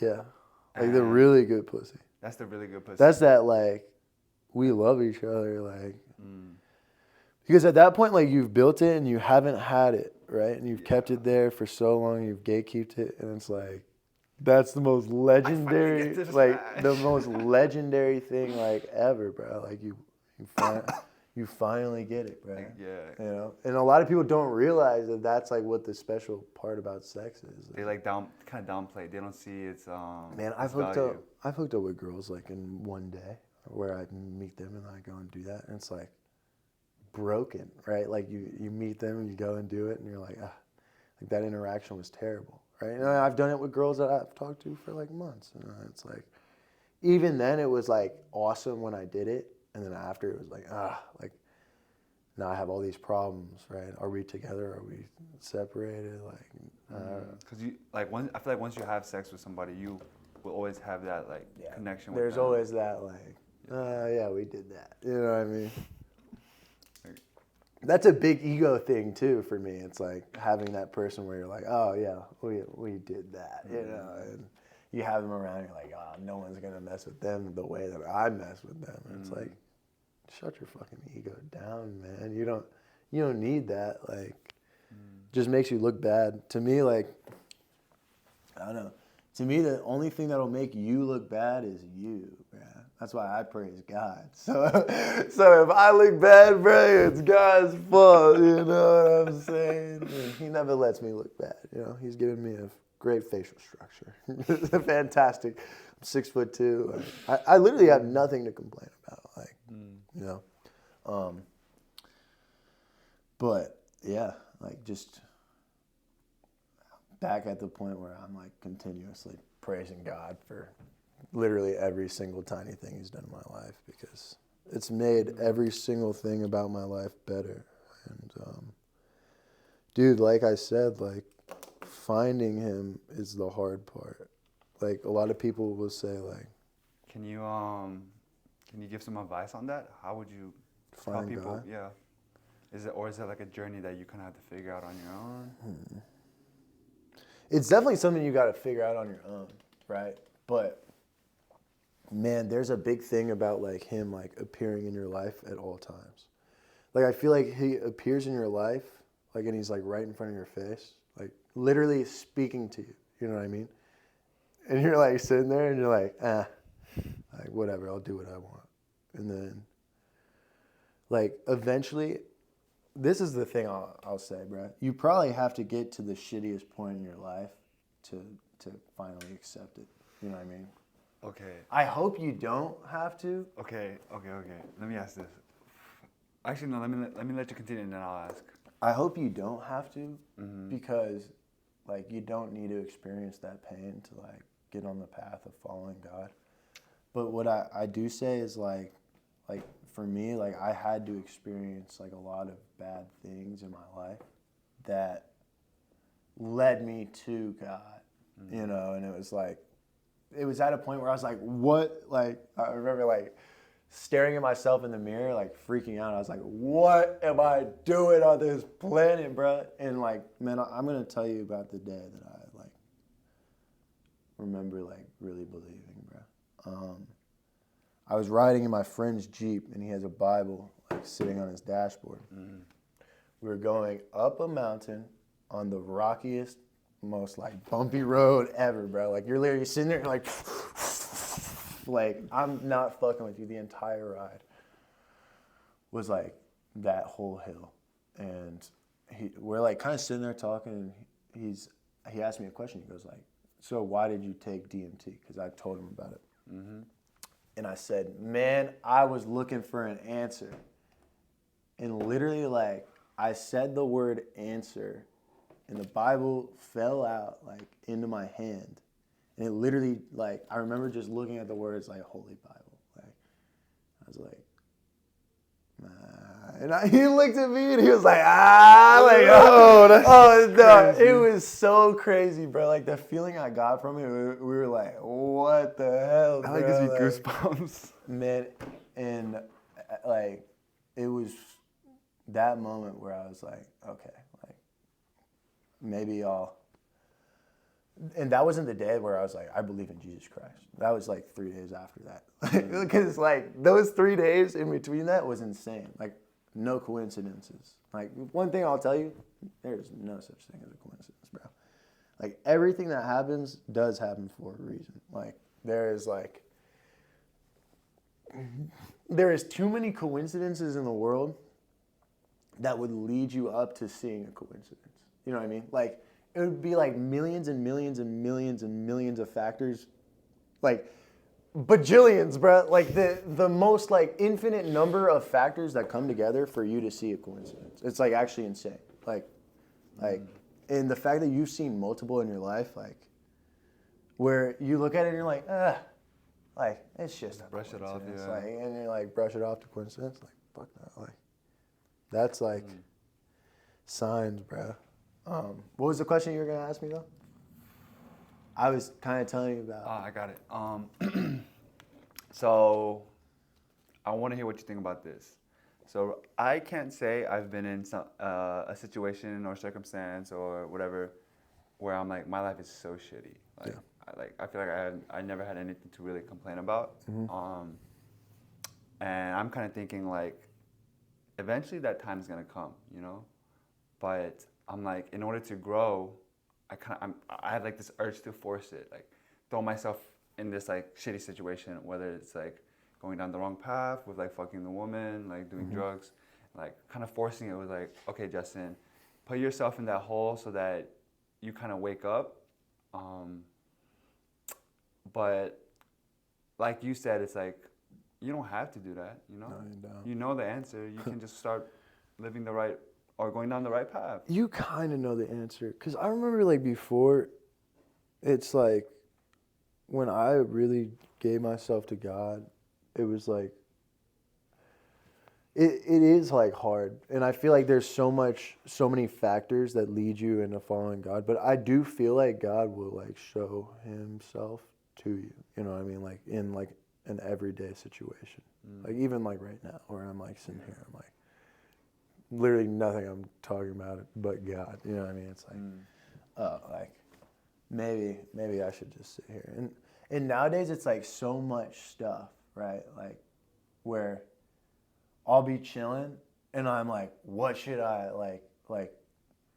like there was a moment today, God made me laugh so insanely hard. And it's like, this is like a coincidence that's like so funny, bruh. I'm like sitting there and I'm driving back from Buckhead like to Gwinnett because literally the place I recorded the first podcast at was like 5 Right minutes. there. Yeah. It was at the Huntley. Yeah. I'm like driving back and there's this grasshopper that's like it's like a little baby grasshopper that's on my windshield, bruh. And I saw it and at first I thought it was a leaf, but I was like driving on the highway and I was like, wait, that's a grasshopper. And it's like on my shit. And I started freaking out because I was like, bruh, you gotta hold on, bro. Like, you gotta hold on, dude. Like, you can't let go. Like, please, bro. Like, survive. Like, you will not make it if you let go, bro. Like, And like I said to myself, and it was funny, like I said this, I was like, I know it's hard right now, but you're about to get to a place that's gonna be really fine, bro. And like I said that, I was like, oh, like, am I speaking to me, like this grasshopper? Am I speaking to God, right? And I was looking at it, and I was like, bro, hold on, bro. Like, it's gonna get better, bro.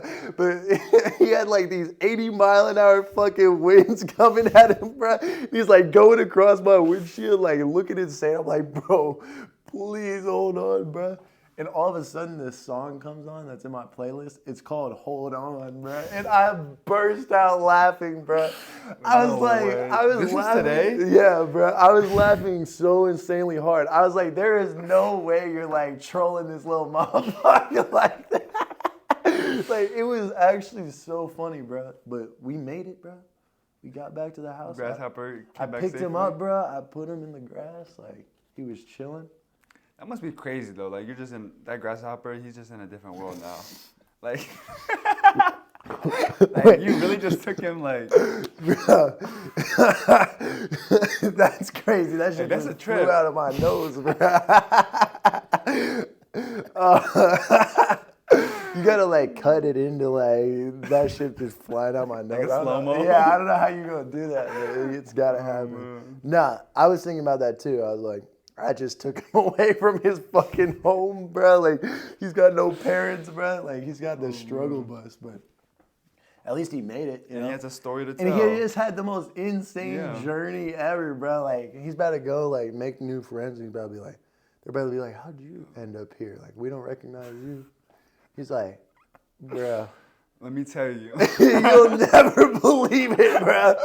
Like, no, it was hilarious, bro. And I was like crying, laughing the entire drive. But I felt bad because it was like at his misery. But I also couldn't do anything. I didn't want to like stop in the middle of the road and like pick him up, bro. But nah, that was something like, because I feel like I relate so much to that grasshopper right now, which is kind of funny because God's been giving me a lot of struggles to.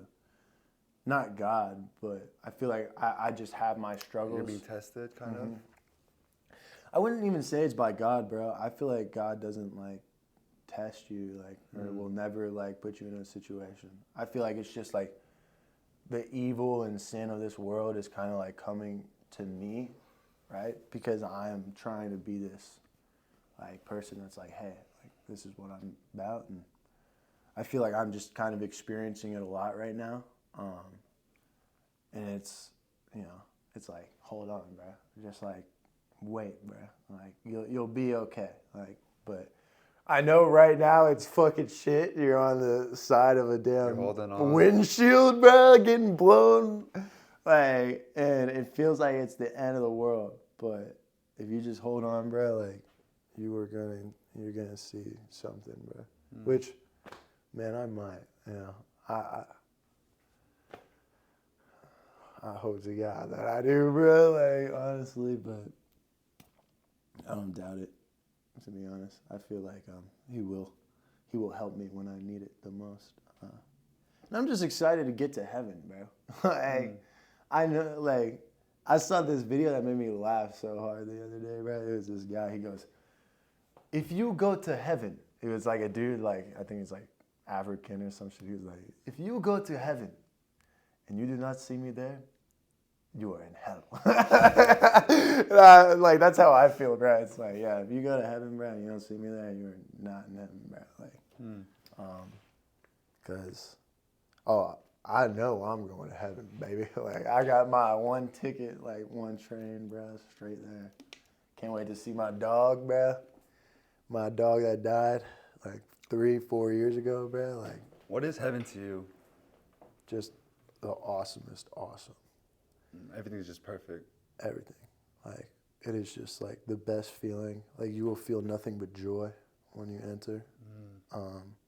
You get to play with all the animals you want to play with, bro. You get to have the most fulfilling experience, like, of all time. A lot of people would say, like, heaven is earth. Like, heaven is the life that you are living now. And that at the end of your life, when you die and you close your eyes, you will say that you lived the greatest life of all time. I hope that's also true. But I also know, like, we're not in heaven because there wouldn't be so much bad stuff. You know what I mean? But yeah, I feel like it's just like perfect. Like everything is awesome, and you get to. A lot of people are like, an eternity's a long time, bro. But like I'd rather live forever than die forever. You know what I mean? Like this shit's pretty lit. Like at least we get to have something to talk about and experience. You know. I also kind of think it's like an awesome party, like 24/7. Like it's literally just like you get to have the greatest time ever. Up in heaven. Mm-hmm. I wonder what type of I don't music they know. have. Oh, probably the greatest music. It's probably like some music like you never even thought of on Earth. It's like insane. You're like sounds we can't what? Like, you know what I mean? I feel like I don't know. I don't really think about heaven that much. Like to be honest. You just know it's a good place. Oh yeah, I know it's like the best place to go. Yeah, I wouldn't want to go anywhere else. That's like a big thing about like living on Earth is that I think we do good, right? Because we inherently feel like we're going to an afterlife where, hey, we might have to pay for the actions that we cause here on Earth. You know what I mean? And to me, like I said, like there's so many earthly possessions, like, but you can only get such a big house and such a fast car and like such a bad girlfriend, right? Till you realize like you want more, and you'll never want anything but more than that, you know. With girls, like I've learned that over and over. It's like there will never be a girl that is good enough. Right? Unless you settle down and you're like, okay, this is the girl that I want, and this is the one I'm gonna marry. Like there will always be a girl with a bigger ass, always be a girl with bigger boobs, always be a girl with better looking face, better eyes. Oh, I love this girl because she has beautiful brown eyes. Oh, I love this girl because she has beautiful blue eyes. And it's like you'll never be happy with the things on Earth. Like ever, right? Like ever. Until like, you know, it's pretty like, I don't know, I feel like I talk about like pretty deep stuff. But, yeah, dude, that's like what's ran my life for the past couple of years. It's like girls and money and doing more and getting cooler clothes. It's like, like none of that matters to me. Like, I'd rather go have fun. Like, I've never been worried about money, and I'm not saying like money doesn't matter because it definitely does. Like, dude, money is mentioned like more in the Bible. I think like I don't want to say anything. All I'm gonna say is money is mentioned in the Bible like an insane amount of times. It's like okay, like the wealthy get this, but there's so much about wealth that's in the Bible. Like it says like a wise man is wealthy and a wise man follows God, right? A wise man has accrued his wealth because they have followed God, you know. A wise man is wise because they follow God, right? And then there's like an almost opposite point of that in the Bible that says, I might butcher it, but it says, it is almost more possible for a camel to go through the eye of a needle than for a rich man to enter the gates of heaven.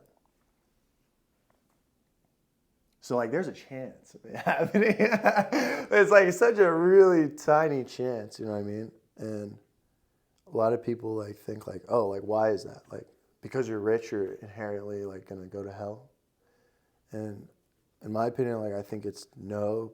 I think, like, a lot of people, rich people have made decisions in their past to get rich. They kind of sold their soul. And, man, I think there's unrecoverable sins. Like, really? Actually, I think there's only one unrecoverable sin, and that is like saying that God is not real. Like I think that's the only one. Like the only thing you can't recover from.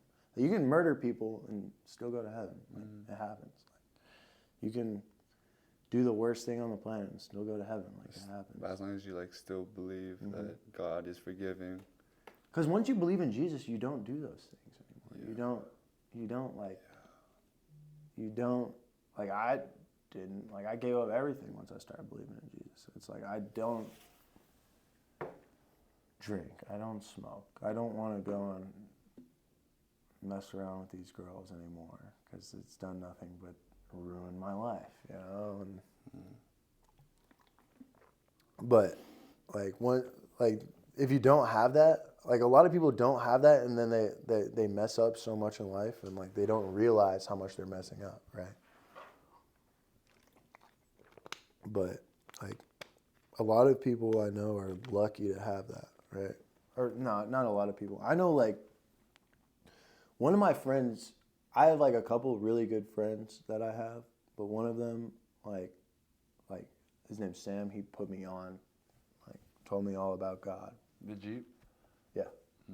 And he showed me like a lot about, Sam Weber. Lacrosse? No. Okay. He showed me a lot about, and it wasn't even like he would just told me about God and was like, okay, like I believe in God and this is why you should too. Like that wasn't why I started believing. He like showed me like the way that he lived. Like through his actions. Yeah, like through everything he did. And I was like, how does this guy work? Like, what really grinds this guy's gears, right? And he told me, like, he was like, bro, it's not me. Like, you are not looking at me right now. Like, you are looking at, no, wait. He said, it's not me that is doing these actions. It is because of God that I am doing these actions. There's nothing about me. And it's like crazy because like before I started believing, I would hear that and I'd be like, fuck you. Like, why are you saying that? But then I would also sit there and be like, this guy is still awesome. Like all the things that he does are awesome. It's just the fact that he's like praising God that is pissing me off. And it's like, like, and that was me like not wanting to believe. And nowadays, like when I look at it, it's like, oh, like why would I think that? Like because it clearly was just God working through him. And the thing about it that was disturbing to me was the fact that like I didn't believe, and like it always disturbed me to hear that, you know, like when other people praise God for their actions. Not other people praising God. It was like before yeah, I guess so. Like they're like, oh, it's not me, it's God. Yeah. Like that would piss you off? No, it was back when I like didn't believe. That was what would piss me off for sure. Like when I didn't like have faith. Like I just didn't understand. I would be like, you're clearly making these actions, bro. Like it's clearly you, right? Would you say your mind changed once God was working through you and you're like, oh, that's what Sam was talking about? Yeah, for sure. Because it's like, you know, like there's so much I do nowadays that's just like not me. Like I wouldn't go out and do those things. I wouldn't, you know, give to the poor or try and help these people out, like, or, you know, do that. And I hate saying that because it is on camera, right? But like, I feel like I do try and do a lot of good things for God and no one else. Like there are definitely moments in my life where I catch myself like doing it. And don't you hate these types of people that like do something? And I guess the most exaggerated form of it is like people like going out, recording themselves, like handing money. Yeah. And it's like, oh, you're such an asshole. Like, because you're clearly just doing it for the attention, right? Yeah. But like, you ever just do it on your own and not say that to anyone? Like I don't know a lot of people that have just done it on their own and not said shit about it. Like that's like one of the hardest things to do because you want that glory. You want the like, you want it at the end of the day. You're like, oh, like I did that nice thing. Like I deserve the glory, right? But it's not the reason why you should do it. And I'm not saying you should do it for a reward, right? But what I will say is the people that give to the poor are rewarded, you know, and you see it in God like all the time. Like I see it all the time, man, where like just shit happens and I don't deserve it at all. Like, man, the other day I got like $350 for no reason. Like it was from the government, but it was like a government like debit Visa card that I got, and like, you know, I don't need that shit, but I remember I was chilling like And I was kind of freaking out because in my like spending account, I only had like $80, and I don't like in my spending account. I like to have around like 300, 400 bucks, so I can go and do whatever the hell I want. You know what I mean? But I had like a little bit of money, and then, like I got that, and I was like, oh man, you are such a good guy, bro. Like it's like, what did I earn? Like, where did that come from? Like, why do I get this now? And there's so many things. There's so many lessons that I've learned too. That's like, you don't realize it right then, but it's literally just building you up to be like better. I got arrested last year while I was believing in God, while I was putting in my life. I was up in North Carolina. I lived there for 3 months on Sam Weber's couch. Like a whole long story, bro. But that was where I started believing in God, like, and putting like my faith into him. And I was there, and we were like chilling, wasn't doing wrong, stopped smoking, stopped doing all of this. And one day, like, there were these girls. I had Bumble back then. I deleted all those apps, bro, but there was like this girl. She was like, hey, like, you should come over, like, hang out. I was like, oh, okay, like, sounds kind of good to me, bro, like. And that was like that temptation, right? And I went and did it. And I got there, didn't do anything with her. I remember just like hanging out, playing my guitar, but I did drink. And I drank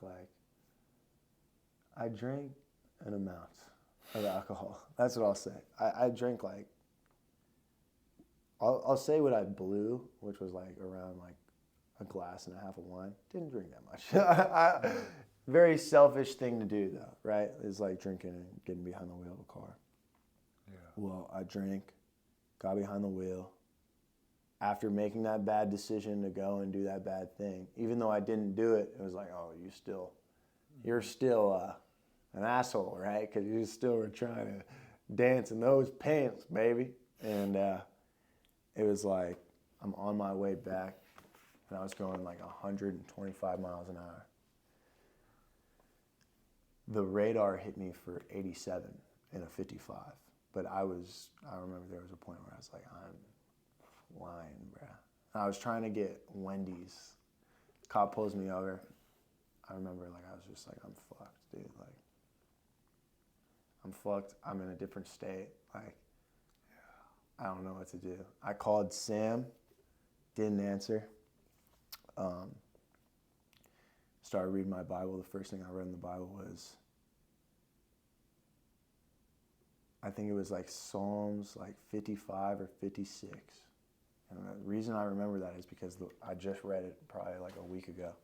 And it said, a man will make a mistake and then blame God. And that was the first thing I did. I remember I was like, why would you do this to me? I was like, why are you letting me get arrested right now? Wow. And it was like the first thing I read. I was like, oh, you're so fucking right, bro. Like, you know, you couldn't even say anything to that. Like, I just read it and I was like, oh, like, and ended up getting arrested right before I get into the jail, and I have to give my phone away. Get a call from Sam Weber. Yo, where are you? Hey, I'm at Hendersonville. I'm at Henderson County Jail. I need you to pick me up. I'm sorry. Hung up. And I guess he called the jail and was like, hey, like, what time do you think this guy's going to get out? And he came and picked me up at like 5 in the morning, or like 4 in the morning. And, oh no, it was 5 in the morning. And the reason I remember that is because my phone was at like 8%. The number that I saw was 4:44 in the morning. I don't really believe in like those numbers, but I do believe that like it is a way for God to kind of communicate to me. Like whenever I'm like kind of feeling a certain type of way, like I feel like God will throw those numbers in. It's like, okay, like here's what you gotta do and you gotta look at. And I saw that and I looked it up and I looked up what it meant. And it means like a guardian angel is watching over you. And right after that, like I got a phone call from Sam Weber and says, yo, I'm on the way to where you at? And I was like, bro, I'm at Bank of America. I walked probably like a half a mile away from him. I'm at Bank of America to like can come get me. Phone died. Didn't know. Didn't know if he even heard me say, like, I'm at Bank of America. I just thought, like, my phone died. I wake up at, like, 5:45, like the sound of this truck. And I knew the truck because it's, like, a Ford F-450, got a very specific engine. Like, and I can whistle really loud, bro. And he didn't see me, bro, but I was like, thank God I know how to do this whistle, bro. Whistle. Like, he could hear me, bro. He knew I got the whistle, bro, and, like, pulled over, picked me up. But that was a godly experience in itself, right? Yeah. And after that, it was like, oh, shit, like, well, now I got to deal with the repercussions of getting arrested. And there were so many things that went right? For months, I was, like, freaking out about it. I was like, fuck this. Like, why would I want to do all this shit? Like, I have to go to this drunk driving, defensive driving course, bro. And, like, so I did that. I remember, like, hearing so much shit about it. And then I did it, and I was like, oh, like, this has actually helped me in my life. Now, I had to do community service. One thing about community service, I will tell you, bro, it'll make you feel so much shittier than you already feel. Like, if you're enforced by the government, because I was doing it because I had to. I was doing it because I got arrested and I fucked up. And I was surrounded by these people that were doing it because they wanted to in life. And it's like, I'm sitting there, I'm like, like, you know, it makes you feel bad because you're like, they're like, why are you here? Are you here to, like, just help out? And you're like, no, I'm here because I got arrested. And, like, really, like, another thing, like, really put it into perspective for me. And then I think the last thing that put it into perspective for me was the fact that I got this thing called a prayer of judgment by the judge in North Carolina. I'm the only case that it's happened to in the past, like, 50 years. Only case that it's happened to. Prayer of judgment. You can look it up. What is that like? It wiped every single thing on my record. Besides the fact, like, I had to pay $215. If I got charged with what I was going to get charged with, I would have either had to go to jail or pay, like, a $17,000 fine, bro. So I paid $215, and that was it. And I have to tell people that I got a prayer of judgment for a DWI in North Carolina. That's all I have to do. That's it. And it's like, Sounds like a fair deal. That's what I'm saying. You know, and, like, another thing, like, literally in the words, like, prayer of judgment, like, straight God right there. Man, it is. We've been talking for a while, but I'm really enjoying this. Like, this is lit. Like, man, this. Are you mad because it has to end? Because we have to separate? Just a little bit. One thing I want to say is this is not the podcast that I expected. I thought we were going to come on. Honestly, bro, like, I thought we were going to talk about, like, because I remember meeting you at the skate park. I thought we were going to talk about, like, BMXing, like, I don't know, like, modeling. Very, like, surface level stuff. And, like, I kind of knew you were, like, in the party scene a little bit, so I thought we would, like, talk about that. But, man, I'm just so thankful for, like, and honestly, bro, like, I was so iffy on, not iffy, but, like, I was like, this podcast is just going to be, like, something to record. Yeah. But I'm just so, like, thankful and happy that what happened, you know? Yeah. So, yeah, I think we should close it out right now. Oh, yeah, for sure. Not that I want to, it's just I do have things to do. No, dude, you are absolutely A-okay, bro. But one right answer. God, baby. I'm just playing. I think I'm gonna be talking to you a little bit more. Oh yeah, man, hit me up. Give me a call. Like, for real. The way I usually end my podcast is I asked my guests to give themselves a little piece of advice to their younger selves. And you've said a lot that could be taken that way, but is there anything that you really want to... To my younger self? Put the nail on, yeah. Man, fucking follow Jesus, baby. Put your life into Jesus 10 years ago so you don't have to deal with the bullshit you dealt with when you were 20, bro. Like, that shit's ass. Yeah. Okay. That's simple. I love it. So, yeah. All right, man. It's a pleasure having you on, brother. Oh, yeah. God, bro. It's been good, bro. Yeah. Thank you guys for watching. Catch you guys next week.